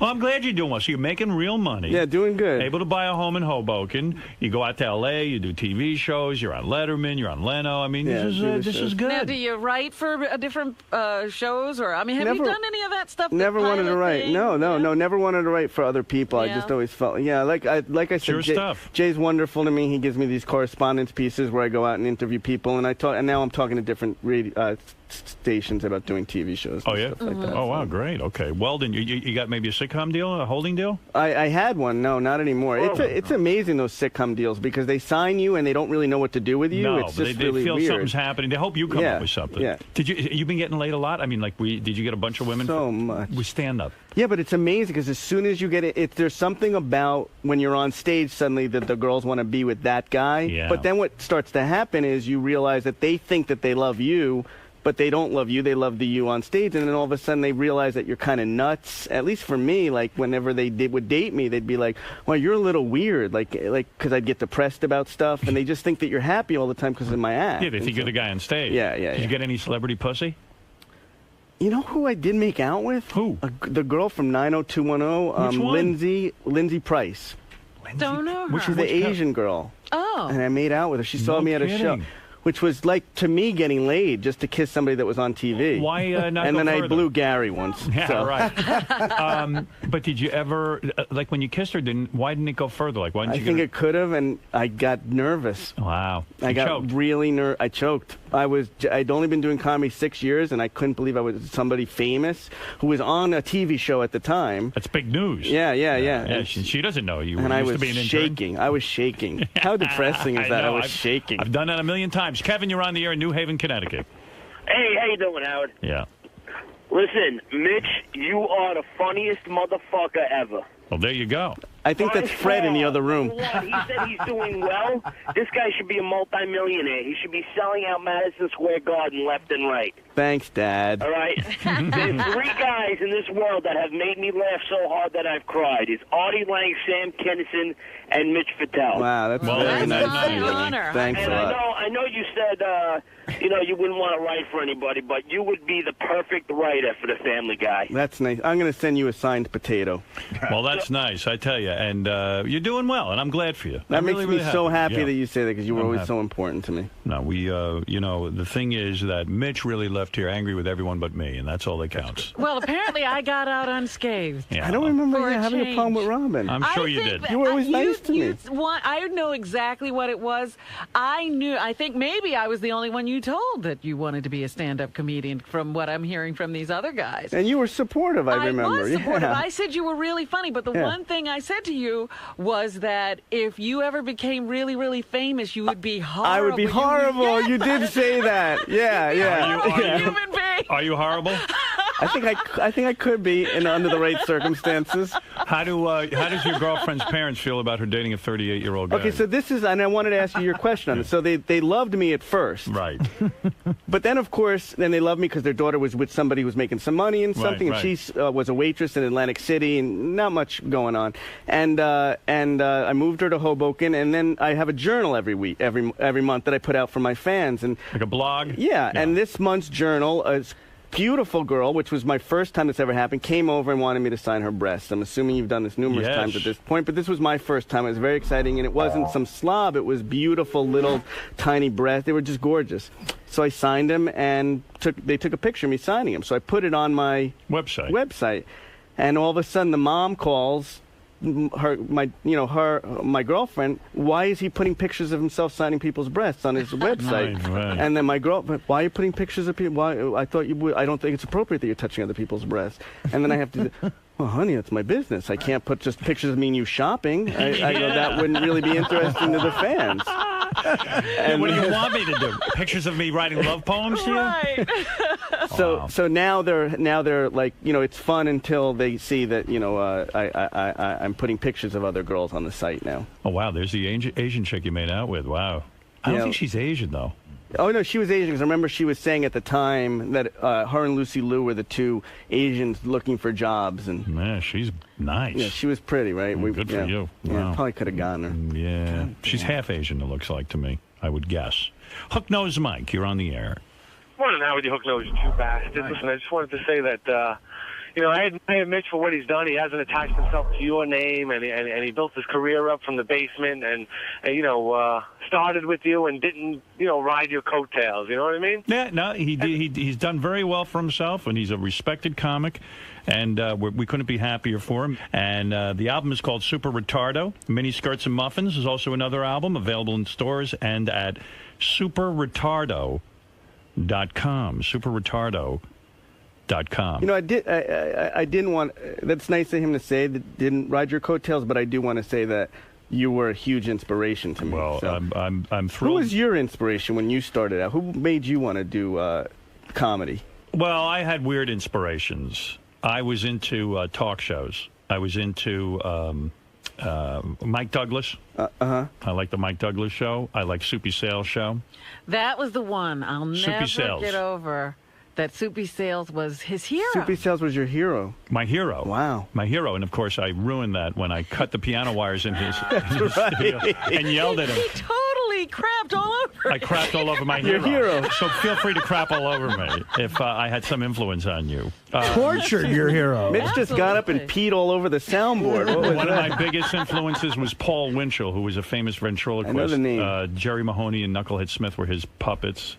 And geez, I don't know. There was a million of them, though. And I loved a lot of stand-up comics. Richard Pryor. Yeah. But it was funny because I hardly knew who Soupy Sales was, and he was one of the first guests we ever booked on the show. We were still in Washington, right. And Howard, he had a song out called "The Mouse." He was re-releasing "The Mouse," and Howard got this, he got this booking, that Soupy was coming on the show, and he was jittery. He was like, you were nervous. Yeah, I was beside myself. Soupy Sales is Soupy coming. Sales. You don't know who he is, Robin. The other influence on me, I met him once, and even to this day, I can't even comprehend his genius, which is Don Rickles.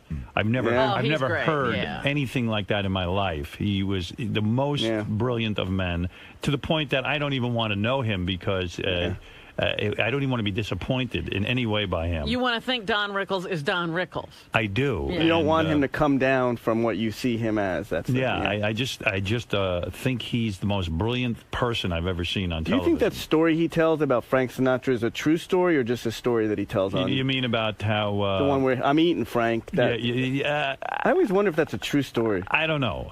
You don't know with these guys. They make stuff up or they embellish on the truth, but he would come out and he appeared to be spontaneous, but he wasn't. Yeah. But he was brilliant. Yeah. And what about Rodney Dangerfield?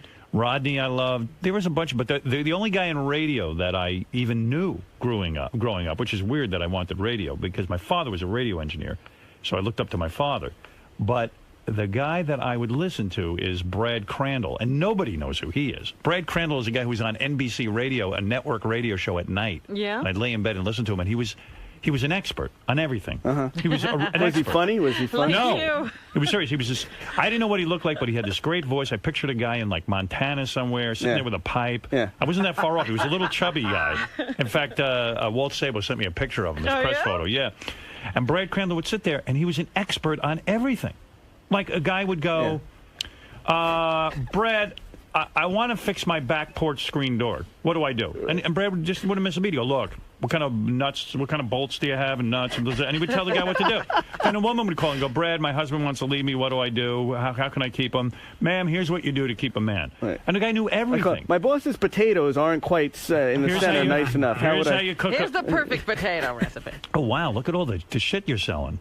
Oh, you sell stuff? Yeah. Oh, my God. Mitch, come on. Super Retardo, T-shirts, hats. My personal favorite is that you can get a 10-pack of the refrigerator magnet. Hey, I got a girlfriend I got to buy chicken fingers for. Do you make money? Throw Pillow, $19.99. You get a couple of bucks for everything. There's this company that puts all this stuff on there for you, and they sell it, and then whatever, you get a commission off of everything. Do you get a check every once in a while? Sure, yeah, Wow. absolutely. You'd be surprised. I guess then it works. But then you get emails out of nowhere from guys, hey, asshole, I bought your Super Retardo clock, and it doesn't work. Like, I'm sending out the clock. Well, they hold you responsible. Well, this is great. It's great to see you, Mitch. I feel free to come in and see us every once in a while. That's nice to hear. Thank you so much. Tell us what's going on with you. Mitch Fatel, many years ago, a intern of ours, was the guy who was here before Stuttering John and then brought Stuttering John in and made my potato so well. And was tortured by Fred. Boy, I missed those potatoes. But me and Fred just made our peace, and now I'm happy, I think you did make now peace. we're cuddling and everything's good. It's not easy to make peace with Fred. He let you off. I'm surprised. How'd it go in there, man? I think talked to Howard a little bit. I don't know what about. Well, he's uncensored now, so how are you feeling? How do you feel about talking? Oh, well, that's okay. That's okay. It doesn't mean he's a bad person. I don't know exactly what to expect in this new environment and stuff. I do know that it was like terrible trying to get in the building and up to this floor. They have security worse than the Pentagon. I mean, this is Homeland Security in this building, just to get to see Howard. It'd be easier to see the president than to see Howard in this new environment. But at least he's safe. He's up in space now, fixing the satellite. I assume he'll be back any minute. He spends a lot of time in space. And you got to be careful up there. A lot of bad things can happen. That's true. So pray for him. Certainly my thoughts and prayers are with him, and hopefully he'll make a safe return and into the Earth's atmosphere here soon. All right, Joe, have fun in there. Yeah. One of my favorites is here, Joe Walsh. Good morning, Howard. God, you look good. You sound good. It's so different, like waking up to come in here rather than like to be dragged in or being up all night. Yeah, being up all night. You look great, Joe. And how is it that the James gang got together? Because as I pointed out to Robin, the last time I saw you... It's all your fault. I really feel somewhat responsible. I said to you the last time, why doesn't the James gang go on another tour? fine mess you got me in, I'll tell you that. And you said you would not go on tour with the James gang, and yet here you are on a major tour with the James gang. What is going on? Well, it sank in. What happened to make you this happen? got me thinking. Had you guys not spoken in a while? Was there an uncomfortable? Oh no. We've always been buddies. You weren't sure a commercial success could be had with the James gang going out on tour, was that it? Well, I didn't know. There's a lot of momentum. I didn't know if I had a window in the Eagles schedule. But some stuff came together. There was a window. There was a big window. Came together. In the old days, Joe would have jumped out of the window, but now you climbed in the window. Are the other guys thrilled? You've got to be thrilled to have a James gang reunion, right? I mean, you're ready to make some dough here. Thrilled, totally thrilled. What were you guys doing? That's a good call again. Thrilled. It's great. What were you doing before Joe gave the phone call that he wanted to get the James gang back Still doing together? music stuff. We were waiting for the phone call. Yeah. It's a long wait, 35 years. Standing by the phone is a real drag. Carry it everywhere we go. Cobwebs all over us. When you wait for a phone call from Joe Walsh for 35 years, but be serious. Did you ever think it would happen because Joe went through his drinking stage and his crazy stage? Yes. Did you really? You did think? Yeah. You held out hope? Yes. Really felt it would happen. Because like you said, we were friends the whole time, so we knew eventually. Is it exciting to be back on tour? Fabulous. Completely. And what are the audiences like? Are the groupies? Right. Are Unbelievable. Yeah, there are groupies. What do they Well, they're in look like walkers. now? They are walkers, but they're We have our own now. They're over there. So, of course, you got Joe, and you got Jimmy, and Dale, and Bill, and you've got three beautiful women working with you who sing backup. Is that it? Backup singer. You got Stacy, Robin, and Gia. Is that correct? That's correct. And girls, do you find a sexual tension between yourselves and the James gang? Are you required to do more than sing? What is going on? I mean, I'm sure in the old days, Joe would have had all three of you back at the hotel. Joe, you're still happily married, aren't you? Oh, well, yes and no. What do you mean, yes and no? What does it mean, yes and no? Well, it's yeah. Sometimes it's happy. Are you tempted out on the road to cheat?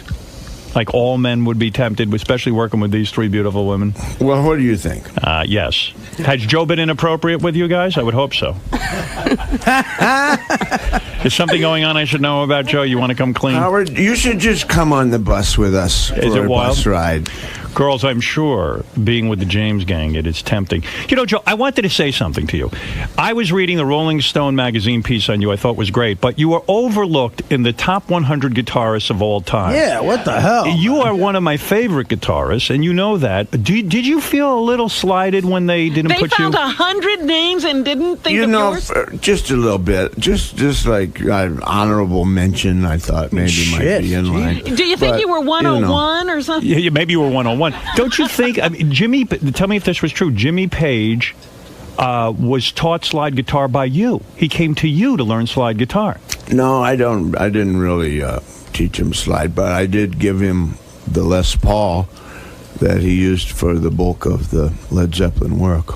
Oh. I didn't know. Well, that's not as good a story. I was Okay, offended. yeah, I taught him slide too. Yeah. I had a much better story that you taught Jimmy Page how to play guitar. Isn't it true you taught Ted Williams how to hit as well? Hey, is it true? Did you invent like one of the early versions of that thing where you put the thing in your mouth and make those wacky noises through the water box?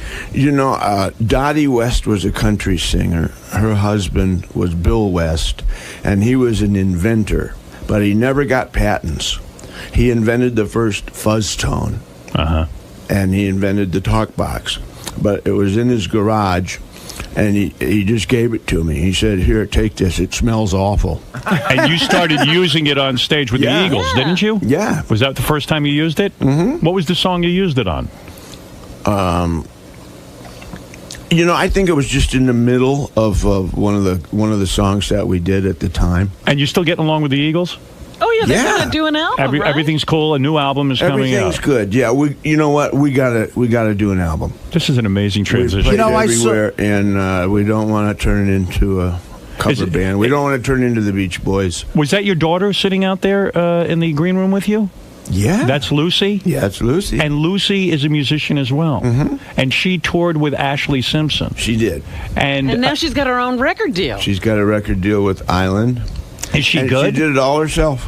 Yeah, because you were like she is how old now? 20-something? Yeah. All right, so she was growing up while you were in the crazy Joe Walsh Yeah, I was going to stage. say, how long have you known her? Yeah, I mean, when did you get reacquainted? Well, she was about 12 when I got sober.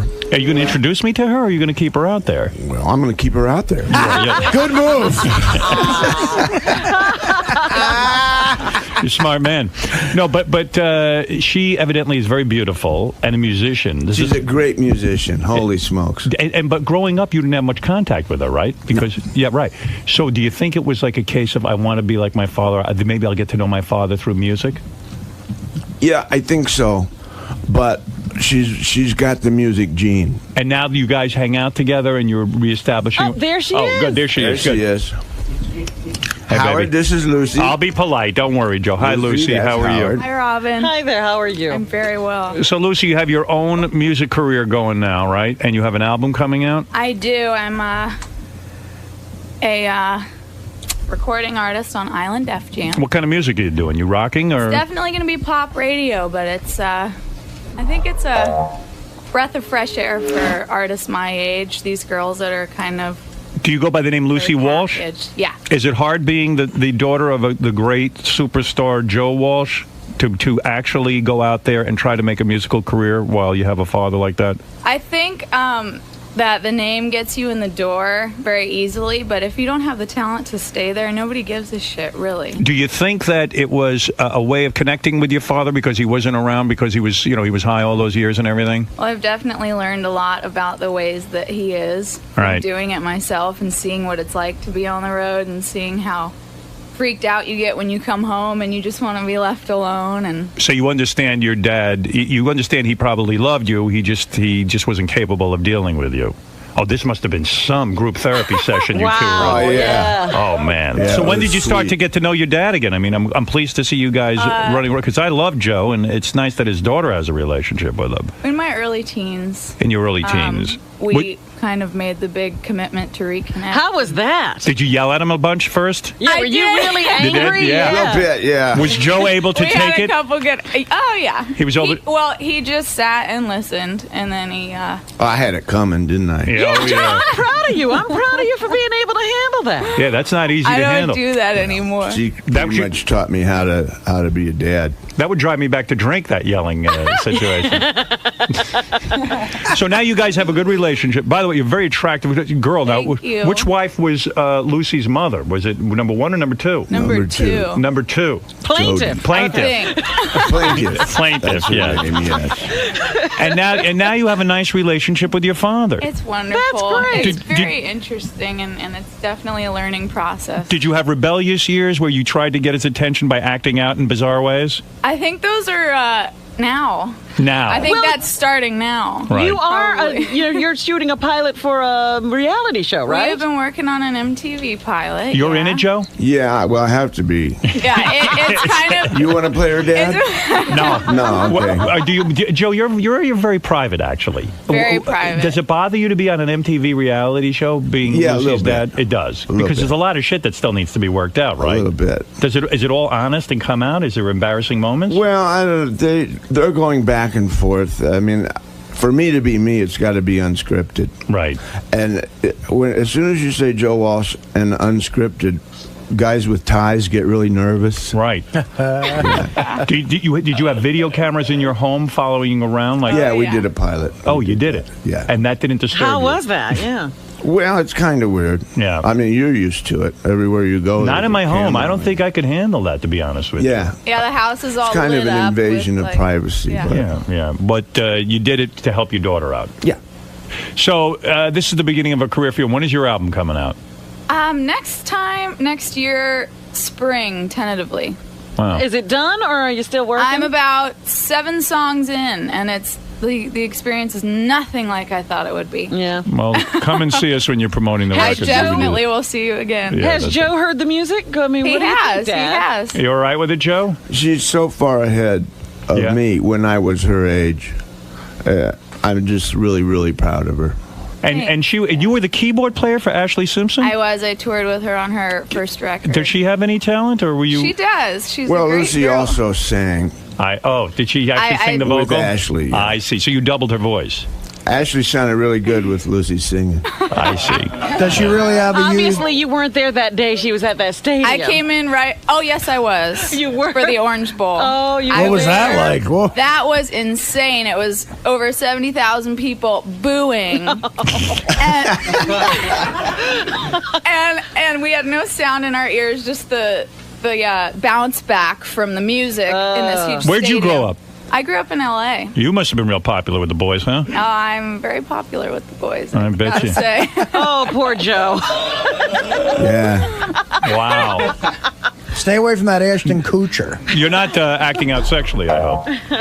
I'm a good girl. You are a good girl. You're not giving yourself to a lot of different rock I'm musicians. totally in love and a very With good what, a rock guy? with a pop star. He's I the see. singer of the Click Five. His name's Eric, and he's out in the other room. Are there any videotapes of the two of you making love that are going to end up on the internet? Because I have to- None have leaked yet, but There's a few of your father, I think. Well, congratulations to you. Thank and a nice you to meet so That's much. Lucy, who is Joe's Pleasure daughter. to meet you. too. You know, Joe, when you stay out of the parenting, you raise lovely children. Yeah, your children turn out well. Ain't it great?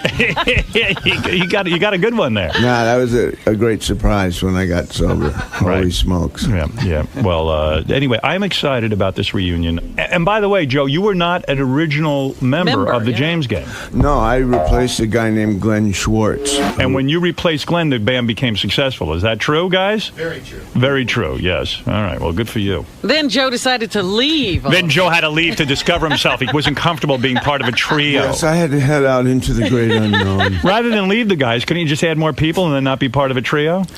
I probably could have. All right, and it was the Eagles' greatest break getting you, wasn't it? Because it really it hipped up their sound somewhat. Well, it made for some interesting chemistry. All right, here is the James Gang. First of all, your background singers there are intriguing. They're great. Yeah. My guess is Joe is openly doing the blonde, secretly doing the brunette in the middle. He's got them all, but they don't know. And was rejected by the third girl. There's got to be some.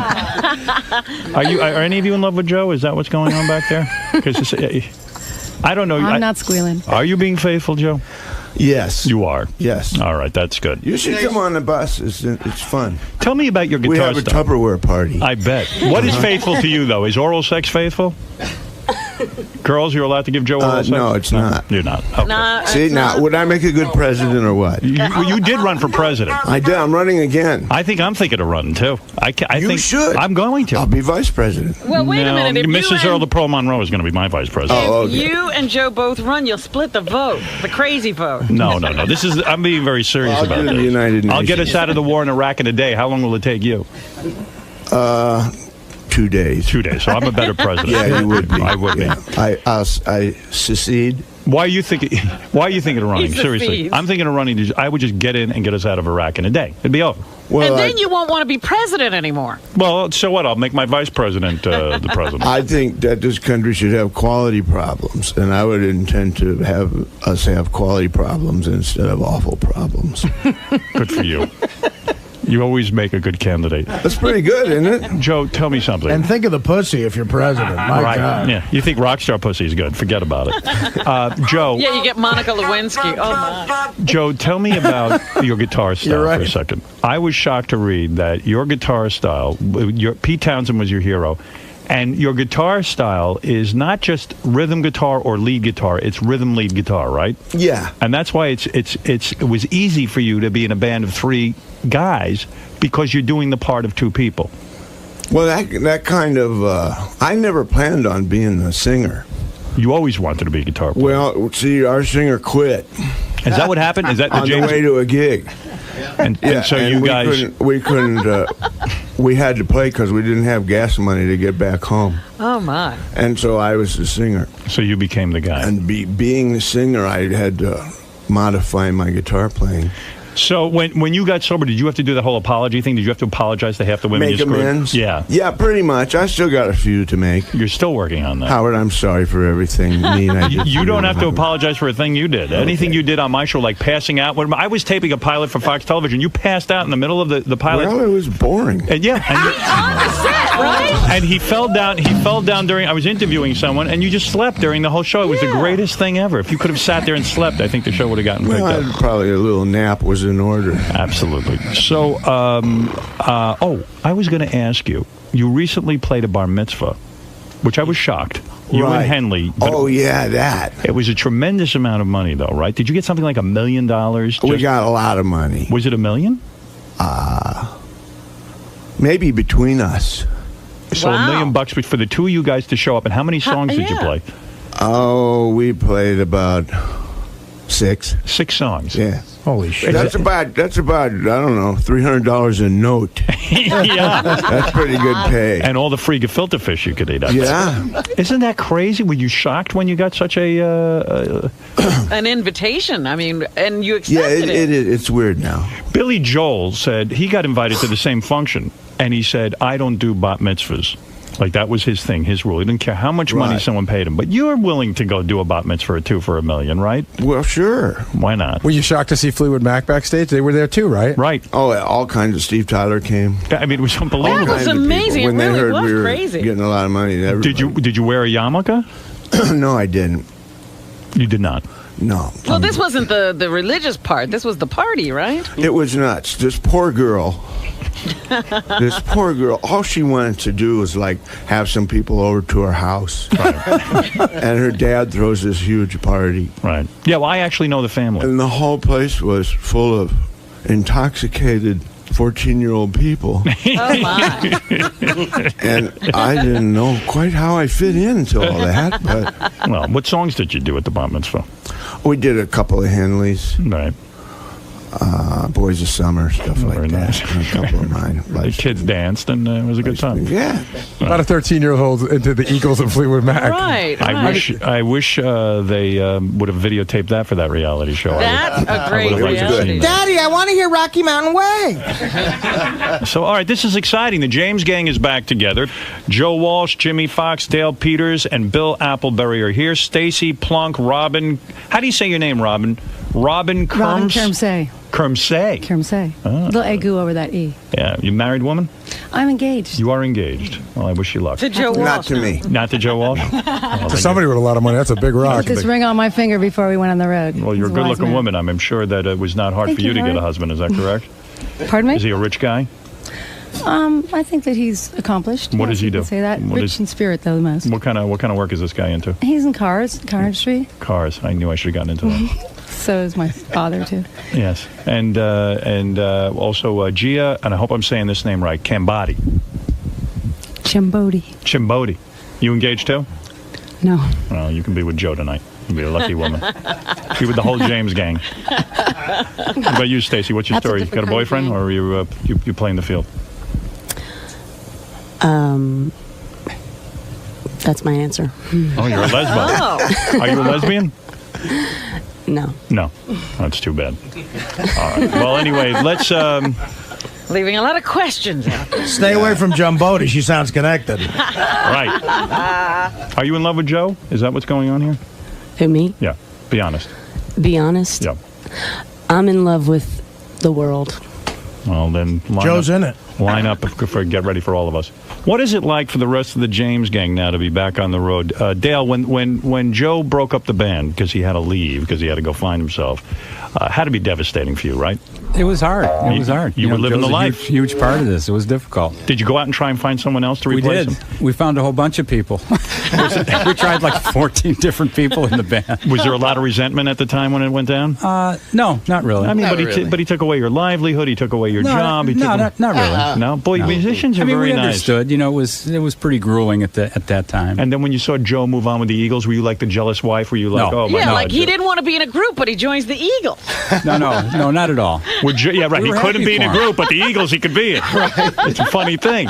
No, that was a while later. We were very happy for him. And when Joe called and said, "Let's do this thing again," you just said, "Okay, who cares?" Absolutely. And did you Sure. stay in touch with Joe all these years, or was this this was the first contact, or no? No, Oh, you did. No, we've always stayed in touch. Well, that's nice. Yeah. Was there a lot of a rehearsal required for this reunion? You know what? We had trouble rehearsing because we could never play anything the same twice. So we didn't know if we knew it or not. We just, let's go play in front of people. And the heck with this. And it's sort of, how many concerts have you done so far together as the James? 7. Yeah. And this will continue for some time. Yeah. All right, good. Jeff, go ahead. You're on the air in Boston. First of all, I saw Joe at the Boston Garden with the Eagles, and Joe stole the show. He did 7 songs solo that night a few years back. Joe makes interesting facial movements while he plays. You do steal the show, even with the Eagles. Is that an intentional thing, or has that always been that way? It's almost like a facial tick. You know what? My grandfather saw me on TV, and he said, I had to change the channel. It was so disturbing to him, you mean? Hey, why can't you stand there like everybody else, he said. You know, Artie and I went to see the Eagles show last year, and Joe steals the show just because Unreal. of the songs. I mean, you know, it's funny. The Eagles had, 8 or 9 albums out before Joe joined them, Right. and 2 or 3 with you? Is that how many? But it's almost like there's a whole group of people who think the Eagles are Joe Walsh. And I think that's where some of the animosity in the band came from. That would be me. But when you do Life's Been Good, Yeah. when you do Rocky Mountain Way, those are the songs that make everybody jump out of their In seats. the city. Yeah. Life in the Fast Lane. Well, thank you, everybody. Howard, But real I mean, quickly, Don and Glenn are the Wait a Eagles. second. You guys are talking over each other. I'm sorry, Let I Joe thought- talk. He's the one being interviewed. You'll get your question. I in a just minute. want to say Don and Glenn are the Eagles, and There you go. Well, you've been to play trained. guitar They never for let such him forget brilliant it. singers. They don't let you forget that at all. Boy, they got you trained. Wow. Well, you're the Eagles, too. Yeah, go ahead. I'm sorry. What were you saying? I've seen Lucy perform with Ashley Simpson, and I think Lucy could probably square away some rumors on Andy Dick's sexuality. Oh, really? What does that What's mean? that about? What are you saying? I guess that would be a question for Lucy to answer. Lucy went out with Andy Dick? Oh, please don't. Joe, do you know anything Do you know about anything about this, I Joe? don't know anything about that. I don't. Stunned. That even shocked Joe. What is that? 3 years ago? What? 3-4 years ago, from what I understand, in L.A., Yeah. she was seeing Andy. Really? You're kidding me. That makes me sick. That Andy got. If Andy got Lucy, I'm very, I can't very wait to see Smokey snap Andy Dick's neck. Yeah. I see Smokey still with you, Joe, right? Joe, is he your manager now? He's right there. Yeah, I know. He's your manager now, huh? Well, he's a road manager, yeah. I mean, he keeps me out of jail and stuff. Smokey was the guy I remember for years when you were drinking. He was in charge of keeping alcohol away from you, and I always thought Smokey did a pretty bad job of keeping alcohol away from you. Didn't he? Smokey had a tough job. Smokey had a tough job.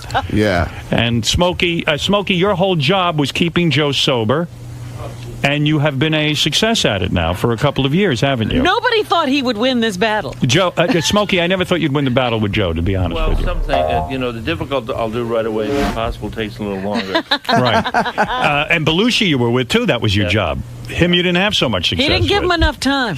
We were good friends, but he was just a bad boy. He was a bad boy. Yeah, but when he was together, he was fine. When we parted company, he was 210 pounds, clean, straight, together.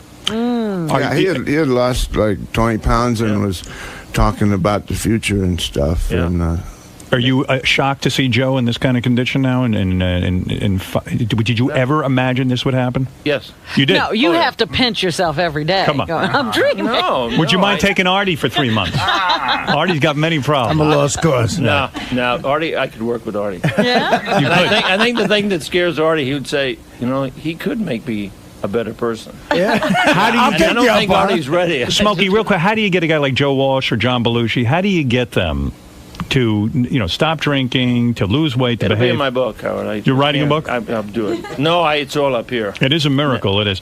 Lucy, real quick, Joe Walsh's daughter. Are you, in fact? Do you know Andy Dick? Do you know Andy Dick? I do know Andy Dick. Yes. No, we did not date, and the answer on his sexuality coming straight from him is that he's trisexual. He will try anything. Okay, so you did not have an affair with I Andy did not have an affair with Andy Dick. No. All right, good. But there's pictures on the internet on the red carpet and things like so that. the exclusive no dirty is ones. that Lucy Boy, we does. feel better, don't we, Howard? We Oh, sure God, do. so do I. Lucy does not know Andy's dick. I do not know Andy's dick. Good no. for you. All right, that's what I wanted to make sure. Well, let me tell you something. That has to make you breathe a sigh of relief. Yeah. It sure does. It's a good day. Well, James, gang, I love it. I truly do. I love that you were here. Oh, Captain Jenks has a question. We'll let him have the last word. Go ahead, Captain Jenks. Hey, good morning. Actually, I have two questions. The first one is, Joe, who do you like playing with? Who do you enjoy playing with better, the Eagles or the James Gang? And second question is, would you guys play Desperado? I don't think they'll be playing Desperado. We won't be playing Desperado today. I love being in the Eagles. I mean, Hotel California is still my favorite. It's really hard to play it good. It's still a challenge. I love being in that band, but what I do is I've got a part to deliver right on time, and that part is important to the song. Right. And we do that as good as anybody. Right. But in this band, I get to improvise, and there's no real, there's no map drawn out. Jimmy just counts off, and we go. Right. And that's the old rock and roll days. I wish there was more of that today. Right. Yep. So it's a refreshing break, and I get to. Are you depressed by the state of music today? There isn't a lot of improvisation. Yeah. I think you definitely made the right move. Let me put it that way. Yeah. Do you listen to anybody today? Yeah, but they never say who they are. Oh. That's the problem. You don't know them. Well, I like the Goo Goo Dolls. Goo Goo Dolls are getting me. You like those guys? Yeah, they're pretty good. You know, Howard, you talk about Joe's facial tics when he plays guitar. When I played high school baseball, when I was on deck, I used to use the bat as a guitar and do Joe Walsh. That's why I was like a horrible student athlete. And people in the stands used to yell, "Artie, do Joe Walsh." Well, let me see you do Joe Walsh. I mean, it was just, I don't know. Just the Hotel California, like. I'm not even aware I do that. You're not aware of it? No. Because it's entertaining. I mean, because the Eagles especially. Oh, it's unreal. They all stand there like wooden posts. You're moving around. You're putting the camera on your head. I mean, it is fun to watch. It's easy to look animated next to Timothy B. Schmidt. But yeah, that one video you guys put out, a live Hotel California, when you're going back and forth at the end guitar solo with the. It's a little cooler than Artie does it. Well, yeah, it is. But, I'm a fat guy. That's because when Joe does it, he's actually playing Hotel California. I used to do that on deck. That's why I didn't bat 300 my senior year. Go ahead, Pete. Quickly say hi to the James gang in Wellington, Florida. Howard, how are you, sir? All right. You are once again the absolute god. And Joe Walsh, I just got to tell you, I used to play I'm 40 years old. 40 years old now. Before I became a partial quadriplegic like I am now, I used to be a pretty decent guitar player. And I can absolutely say you are unequivocally one of the most underrated guitar players, singer-songwriters in music today, period, bar none. Well, that is true. I have to agree with that, Pete. There's no question about it. Thank you. And thanks to Joe, Jimmy, Dale, Bill, Stacy, Robin, and Gia. Really, thank you. That was a real treat. Thank you. Great seeing you guys, and we'll be back. We'll take a little break, and then we'll get back and do the rest of the show. Great for you. job. All right, thanks, guys. Joe, how'd it go in there, man? Pretty darn good. Had a good time? Yes, he was gentle with us. He was pretty gentle with Lucy, too. Were you, Yeah. Were you nervous? No, I was. Yes. Let's do this. I got a lot of gifts. I know you were collecting a pile over there. This is only you here, Howard. Oh, these are all my gifts? Yeah. Would you keep track of who sent what so I can send them a thank you note? Absolutely. All right. Martha Stewart, the handbook says to do that. You want to start? Yeah, whose is that from? This big one here is from In Demand. In Demand? Yeah, the whole guy. I think it's 2 big boxes. What is that? Don't open the whole thing. What is it? Well, it doesn't have anything on it. Oh, no. I know what it is. That's why I got to open the whole thing. So maybe don't take it all out. How am I going to get it home? In the box. What is that? Well, I haven't opened it yet. But you know what it is. So why are you bothering to open it? You want me to ruin a surprise? Yeah. I want you to see it. What is it? Hold on. Take 2 seconds. But then how am I going to get it home if you open that Just whole... shut the box. Jesus Christ. He's not tearing apart the box. He doesn't listen to me. You guys are ruining the Christmas spirit. Okay, you want to know what it is? I'm going to shut it. It's old radios. Oh, thank you. That's good. I like that. Good. There's a bunch of them. I'd like to see them rather than just hear about it. If you would hurry it up, my audience can't be bored. You're ruining my Christmas with whatever you're doing. He's going to ruin my old radios. No, here you go. Oh, that's nice. This is a beautiful old Philco. Wow. No, Zenith, an old Zenith. So they got. I think they got you 3 or 4 different. Oh, they're nice, man. On demand. That's very nice. My boy Doug Goodstein and Rob, of course. Right? Yep, and Scott DePace and that whole gang. Scott DePace, Rob Jacobson. All the Howard TV people. Okay, so those are keepers. That's no right? nose hair clipper. No, don't put that in the shredder. Well, you can't take that with you on a trip, though. No, that I like. The old radio thing I'm into. Okay. Even though I used to goof on it. You're a ridiculous man because everything you goofed on, you eventually do. But I wouldn't have bought that for myself. Not the point. You goofed on psychiatry. Now who's the biggest? I know. A hypocrite. Biggest advocate. What do you want, Sal? Hey, Howard, Gary has my gift next. I just want to tell you that I put a lot of work into this gift. Yeah, I see you put a card here. This is me and Beth, except you put your face on Beth. That's right. I did that last night. I photoshopped it all night. Wait, hold on, Gary. I'm just getting it ready. Just don't tell me what to do. There was something that you said a long time ago that you would love to have. Before you open this, leave the room while I open your gift, and then come in after we open. I just want to see if you wanted to guess in advance. I'm not going to guess this, you fucking idiot. Get the fuck out of here. We got all day to guess your gift. I know the rap on this. So Sal heard you say on the air back in 1996 there was something. There was a magazine that you wanted that you never could get, so he went on eBay or somewhere and he got it for you. Oh. And this is like a Mad magazine. Oh. I have that.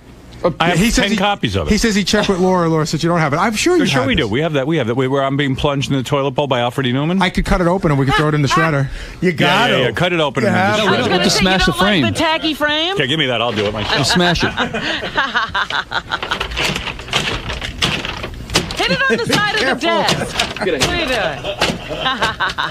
Got a hammer? Hey, Sal, you want to come in? I got your magazine right here. I got this magazine. What the fuck are you doing? I spent $200 on that frame, you ass. $200? They saw you coming. Right now. This is awful. Oh, I called up Beth. I called up Laura about this fucking thing.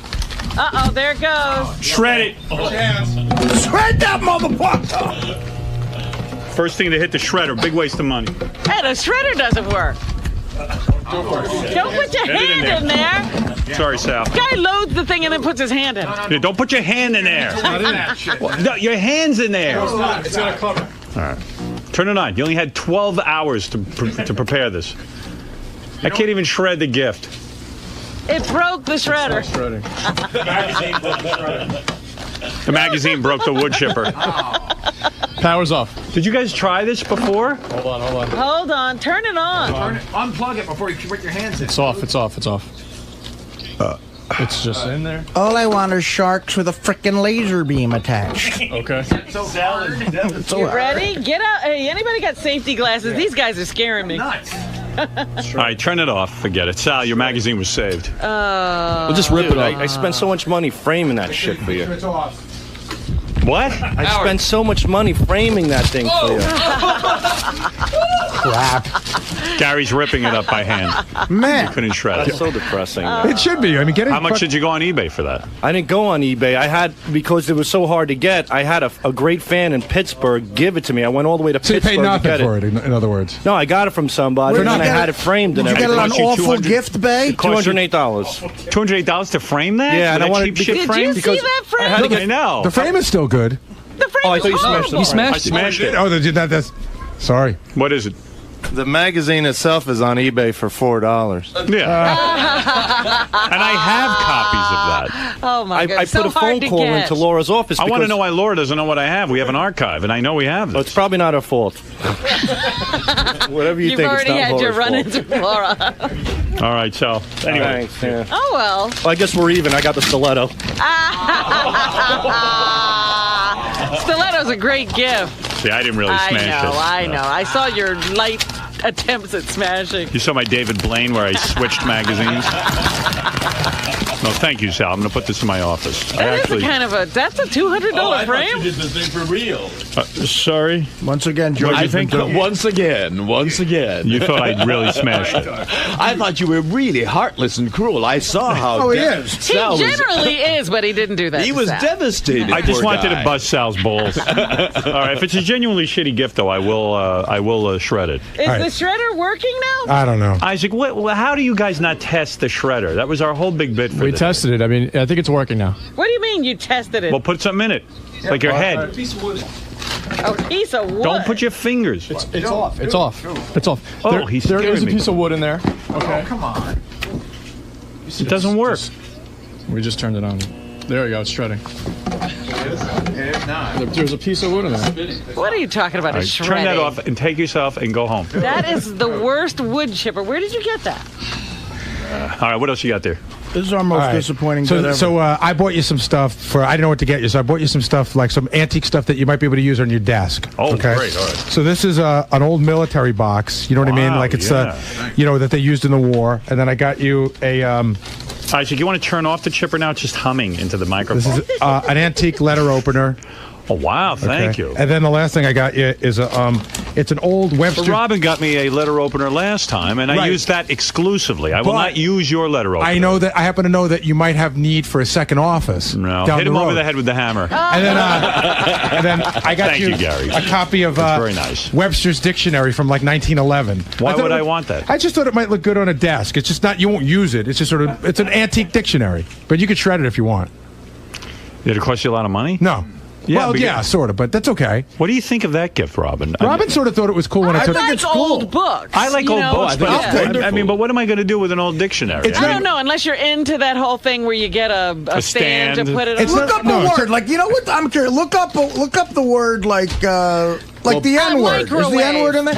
Is the N-word in the 1911 dictionary? I'm curious. All right, let's I find want to out. see how far back microwave goes. I want to see if the Microwave is not in here. if Robin. racism got into the dictionary. N-I. Oh, I'm sure they had a full explanation in N-I-G. 1911. N-I-G-G. Well, there is the word niggardly. Nigger. Oh my God. What does it say? Of or pertaining to Negroes or Negroes. Yeah, that's why it's funny to hear some of their old terms. Well, that's what I said. They don't have a full explanation of the word Wow. nigger All right. in there. I'm going to keep the dictionary. All right. Thank you. Okay, so all right, that's very nice. I didn't realize it had the N-word in it. I don't know who this is from. What's that? Dan the Song Parody Man.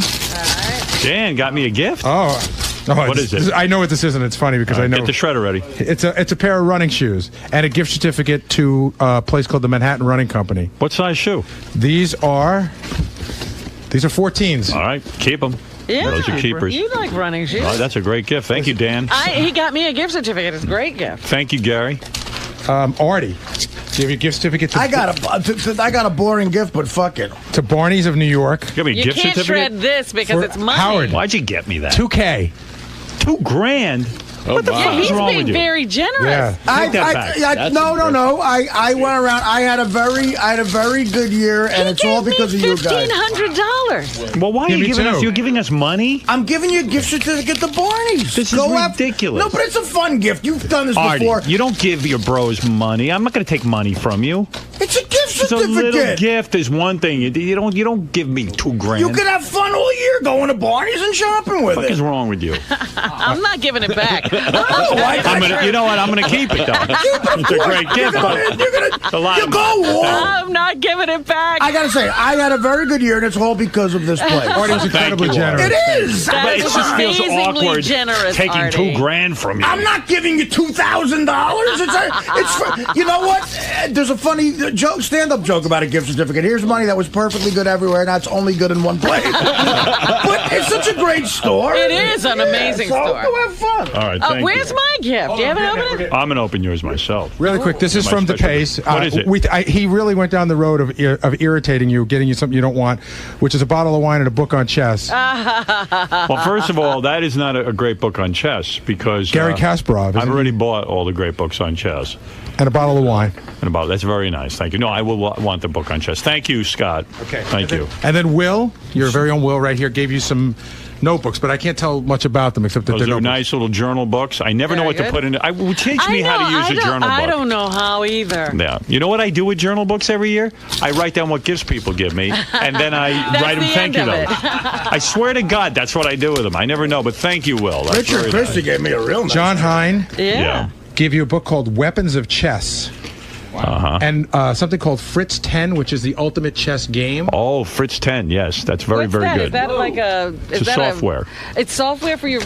What in the world? Oh, Benji brought in a cool gift. Hold on. Benji brought this in? Yeah, It's tearing up the studio. It's his apartment. It's a very big box on a, yeah, on a Benji wagon. lives in this at other times. Benji, thank you for thinking of me at Christmas. It looks like a very... You and Beth. Me and Beth. What is this? I hope it's a girl.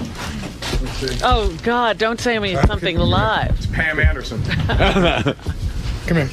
Oh no! Come here! He's Come talking here. to it. Oh Wow! Hi. Who are you? my goodness! What? Hold on a second. What is your name? Tyrone. Tyrone? How are you? How old are you? He bought Howard a black child. You are 3? Yeah. You are 3 years old? Yeah. And you are my gift?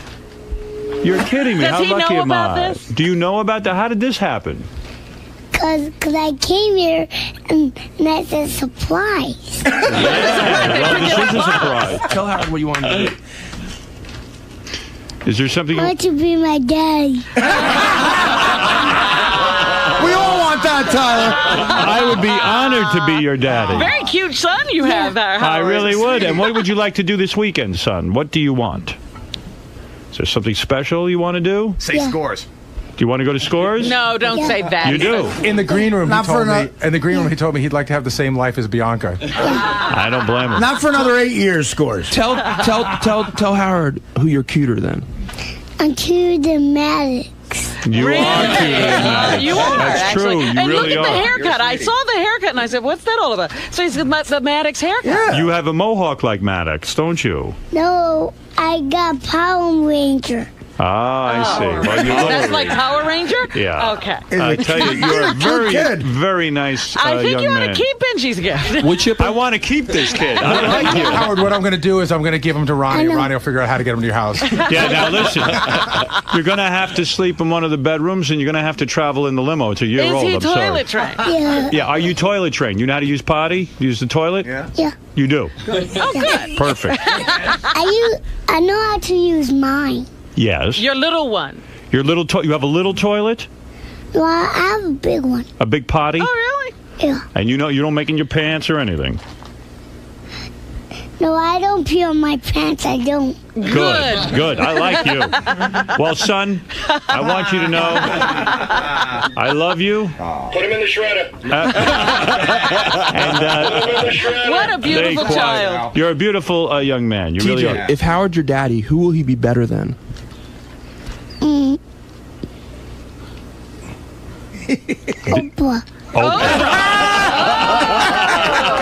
Thank you. Well, thank you very much. Benji, thank you for the gift. comes with this gift. Thank you, TJ. It's for Beth also. It's not just Thank for you. Yes, Well, Beth will love bye, him. TJ. Beth would love him. Bye, TJ. Beth will love him. What a cute kid. I want to see you out and about with your black like child him. now. Benji got me a black child. Yeah. Thank you.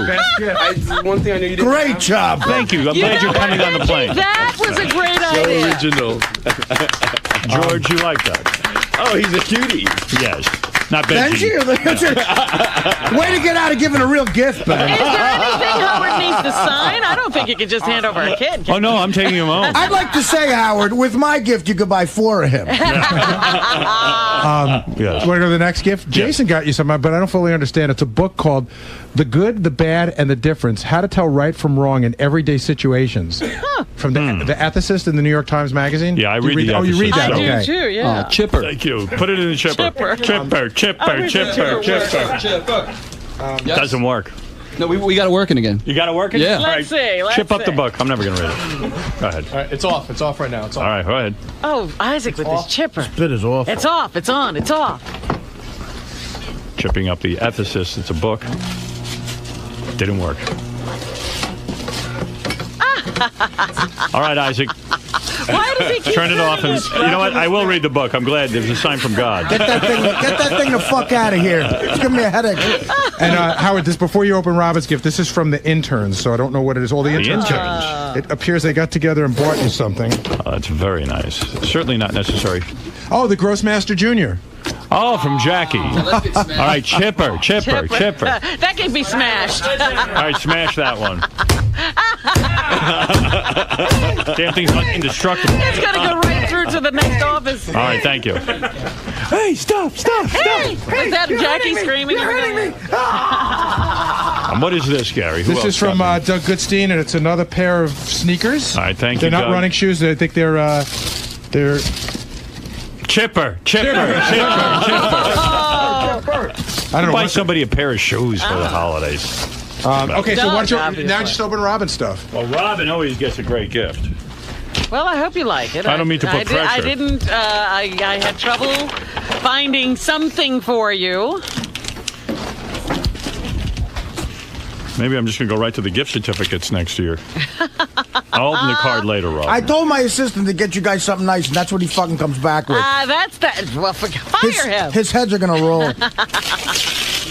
Isn't he gay, your assistant? Yeah, that's the rumor I'm spreading. They're supposed to be good at figuring out gifts. Well, Robin, this is some sort of big box you've got. Well, the box is just, I just had to find a box. There's something in it?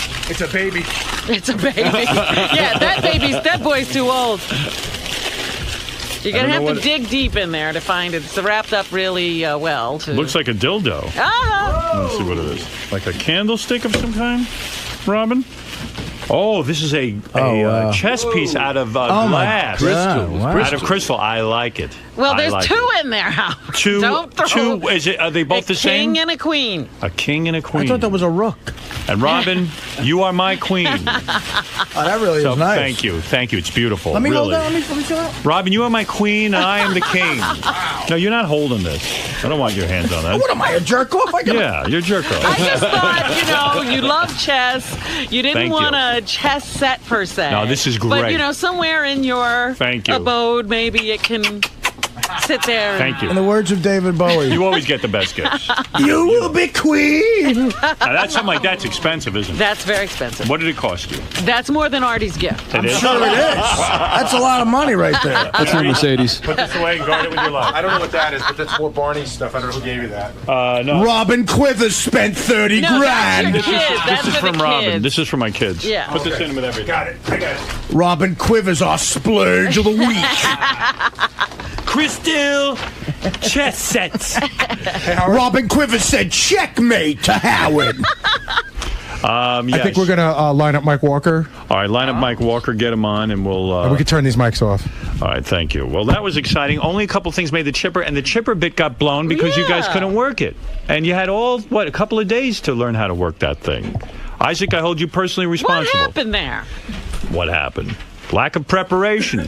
What is it, Richard? Where's I gave you some stuff too. Where's my Your stuff, stuff Gary? didn't get open? I haven't seen it. I think it ended up in the chipper with Sal's magazine. Oh man, it was a good gift. What did you get? Go around and try to find it. Okay, well you put it back there. Gary, thank you for that box. I like that very You'll much. like it. Yes. Richard, help me out. That's enough with the gifts. I know it. Who cares if we ever He's see gonna make me Richard's look gift? for it. Richard, we'll find it later. I Okay, was Tom? wondering, did Fred open my gift? I haven't had a chance to open anybody's gift, and I have a gift for you, but I'll tell you what it is. It's a bottle of wine, and it's a gift certificate to a restaurant, so. Oh. Robin gave me the greatest gift, too. I didn't get a gift from Fred. I have it for you. I didn't He's get just one. telling you what you got. Oh, is that what I got? Yeah, it's not that exciting, but it's nice. I like that. Let's go to Double A. Thank you, Fred. Robin gave me the greatest. She always gives the best gifts, and very generous with a beautiful card that say. Now this is a timepiece on like a money clip, right? Like you can wear. No, it's actually a travel watch.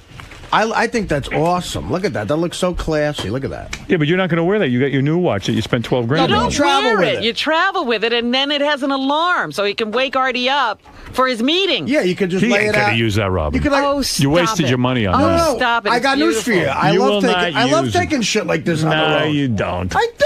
You're going to have room service wake you up. Hey, how's it going? What's going on, homie? Service wake him up. He's I'm telling you, he will never carry There's that. no with him. room for human error. He What? has to learn how to use that. He's got a computer, which he doesn't know how to use. Exactly. It's an alarm clock. You can't work that. That's more than your average alarm clock. Artie's it's going cool. to Artie's going to pretend to use it for a year just in case. Let me tell you, ask him about it's it. cool looking. Oh, I like it. Artie, I want you to be so honest right now. You will never use that watch. How on much the you want road. to make a bet? You will never use that. All right, I think I will. Robin wasted her money. Out of nowhere, That's a like nice in gift, I don't too. know May. Ask me if I'm going on the road. It just I guarantee in random. I bet I have it in my bag. You're going to forget you even have it. All right, we have some. You know what? He's not gonna use We it. can test it. We can test it. You have a camera in there and you can see if he takes away. No, well, if it's in we my know bag. that we can ask at some point. Yeah, just do a random test. I have even a better test. Go Have ahead. him set the timer on the air, and we'll see if it goes off when it's supposed to. He'll never be able to set a timer. Set it for 10:30. By the way, no one got the hints I've been dropping for a year and got me heroin. You know, you got to be less subtle. I guarantee you there's a woman named DiCaprio in Nutley that'll be enjoying that watch. Grandma DiCaprio. Caprio, not You DiCaprio. regifting that to Grandma? Listen. All right. Thank you, Robin. Thank you, Robin. I'm not listening to these cretins. Well, I wish that Fred would open my gift. You know what? You'll have to give me a little time. I'll go searching around for it. Oh, now you got Pile the of chipper shit back working? here. Well, yeah, I know what you had to do. You have to start it without anything in it. I think so. Yeah, that's So good. they kept dropping stuff in and then trying to start it. Hey, Ganji, once again. Oh, there's the chipper. Why is it working now? Oh, and they were putting stuff in the wrong way. Yeah. They were putting it in the top. Those idiots. A real manly crew we have. What are you chipping now? Nobody knows. They didn't have a dress rehearsal. I think they broke That was John Hines' book. I want John Hines' book. I mean, Jason's book. Jason's book. Go ahead. It only works with wood. All right, thank you. No, when you have something in it, it doesn't work. But they were also putting it in the top, not in the side where they're putting it now. Well, it's not called a shit gift chipper. Ganji, again, I got to say to you, wouldn't you practice this before we do it on the air? Or is that like just so out of your realm? It was No, tell me the truth. Did you practice at all? It was tested. The equipment was tested. No, we didn't chip anything. When you say the equipment was tested, how was it tested if you don't chip anything? We chipped like wood and stuff yesterday, but it didn't chip. We didn't Who's test to a book. blame? I know it's never you. So who would you Right. blame for this? Who is to blame? I don't. The wood chipping company that we, Oh, the wood chipping company. Okay, all right. Just want to know. Oh, we're going to blame the wood chipper? It's meant for So wood. we It's do not meant for. So why wouldn't you test it on something that we were going to use? It probably wouldn't have worked anyway on the things. It's a wood chipper. I don't know. So we wasted a lot of time, is what I'm And saying. I suppose they rented that. What is it? You have no respect for me? Oh, you have no respect for my show? Honestly. Stop. Is that what it is, Ganji? Yes, I have no respect All for the right, show. thank you. Howard, that's Bonacera. goddamn, I hate the show. Bonacera. What is it, Fred? Robin got me a very fine bottle of Macallan Scotch. It's 30 years old. Oh, wow. Oh, and good. this stuff is not cheap. Maybe it'll calm you down. Well, I got this in a case of Heineken back here, so I'll be all right. Ganji, what did I ever do to make you treat me so disrespectful? Genji, really, that's a good question. What did I do? What did I do to deserve you? Your own father won't let you work in the family business. What did I do? What? Don't I treat you good? Don't I do everything for you? What, you can't fucking... You want me to come over and give you a hug? No, I don't want a fucking hug from you. I don't want fucking things to go right. Do you understand? Yes, I do. I understand. Professional broadcast. I understand. Yeah. Thank you. Never once, goddamn never fucking once wood did you invite me to your house for coffee, even though my wife is godson to your only child. Ralph, go ahead. Hey, why don't you throw Fat Ganji in the chipper now? Yeah, we finally found the chipper that won't chip anything but wood. You know, you want to know something, and this is the true story. Everybody thinks everything's funny when it doesn't work. Howard's going to make a bit out of it. Yeah, exactly. And I'll tell you something. People were so intrigued that we were going to wood chip bad gifts. Gary was home. His son Lucas was so intrigued by this. He said, Dad, that is like the meanest thing. He goes, I want to miss school and listen to it on the radio. Or can I bring the radio? Well, this is a waste. So when I say we're going to wood chip our gifts that are bad, while, Ganji, you're not just disappointing me, you're disappointing everyone. Right. Poor little Jackson. I woke up early at like 9:45 to listen to this. How do they find a chipper that will only chip wood? People have been lost in those things. People have killed their wives in They're wood also chipping. the size of a truck. The ones that people get lost in. So we need get one that those. gets. It wouldn't work in the studio. There's not enough power. There's not enough room. There's not enough It power would for a actually. wood It would chipper. probably. If a piece of wood shot out of the thing, it would kill you. What did you? So what do you want? You want us to get something unsafe up here? What is it, Doug? What do I do with this man? Test in it, Ganji. Yeah, what'd you test in it, Ganj? What did we tell him? You stumped him. Cardboard. Nothing. What is it, Doug? Yeah, please. You got to talk. Yes. Can I sledgehammer Ganji over the head? Yeah. Would that be fun? Go ahead. No, you know what? We could have gotten bigger wood chippers that would probably chop everything, but they're gas powered. We can't bring gas powered stuff up here. This was the biggest electric wood chipper we could find. Okay, so Then you test then it. say it doesn't We work. tested it. We did test it, and it worked. I don't know what's going on. Come up with another idea. I mean, Well, that's why we have the sledgehammers. Why not tell me? Yeah, sledgehammering a book really works. That works on the radio. All right. Everyone go home and hang your head in shame. oh my Thank God. We should have had Ralph do it. It would have gotten done I thought they properly. were going to and get right. something that squish stuff, like a pneumatic kind of thing. Well, there's always next Christmas. Well, why don't we squish you retard? Come on, Fatso. This makes me gun shy about the leaf blower bit. We tried it, I swear. Hey, don't chop up Gary's dictionary. I want that. All right, Ganji, thank you. In all seriousness, I don't think Ganji's the only one to blame on this fiasco. Right. Nobody wants to step forward. George, what's the most important word in acting? Rehearsal. Absolutely. That's right. By the Do way, your Scott homework. DePace is blaming Gary Delabate for the wood chipper bit. Oh, really? Yeah, How does it evidently become Gary's problem? I don't know, but I'm trying to get to the bottom of it, and now I understand it is all back to Baba Booey. What? It is not Ganji. Your henchman, Baba Booey? My henchman, Baba Booey. Hold on. They're blaming you on the wood chipper. I told them from the day they got this wood chipper that I thought it was a crappy wood chipper, that it was electric, that it was small. They told me it could only do paper or plastic, and they told me that they tested it out. I don't know how on earth it could possibly come back to me. How could this come back to me, Scott? Will took that the wrong way. I did not say it was your fault. All I said was and I specifically said this thing was not going to work. It was going to break. And I said, we should use one of those tampers to you. And you said, no, well, let's go with the wood chipper. I did, because one of those, you can't put, he wanted to do one of those things where it presses and everything explodes. 10 times I said, one of the things used on a baseball field, a big heavy weighted object that you just So stomp it is his on. fault. No, it's not.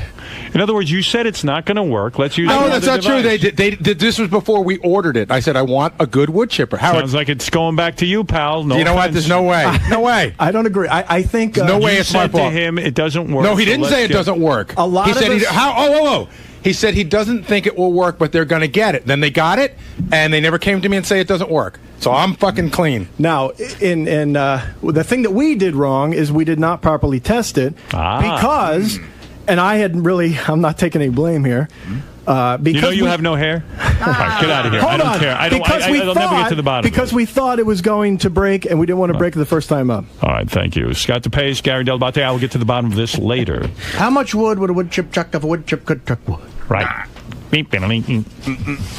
What is it, Fa-Fa-Fooey? I am in charge of a bunch of children, I have to say. What's going on? I want to get out of I here. know. Has anybody seen Richard Christie's Christmas present to Howard? No. I put it back there. And We'll deal with it when we get No, because Richard's literally...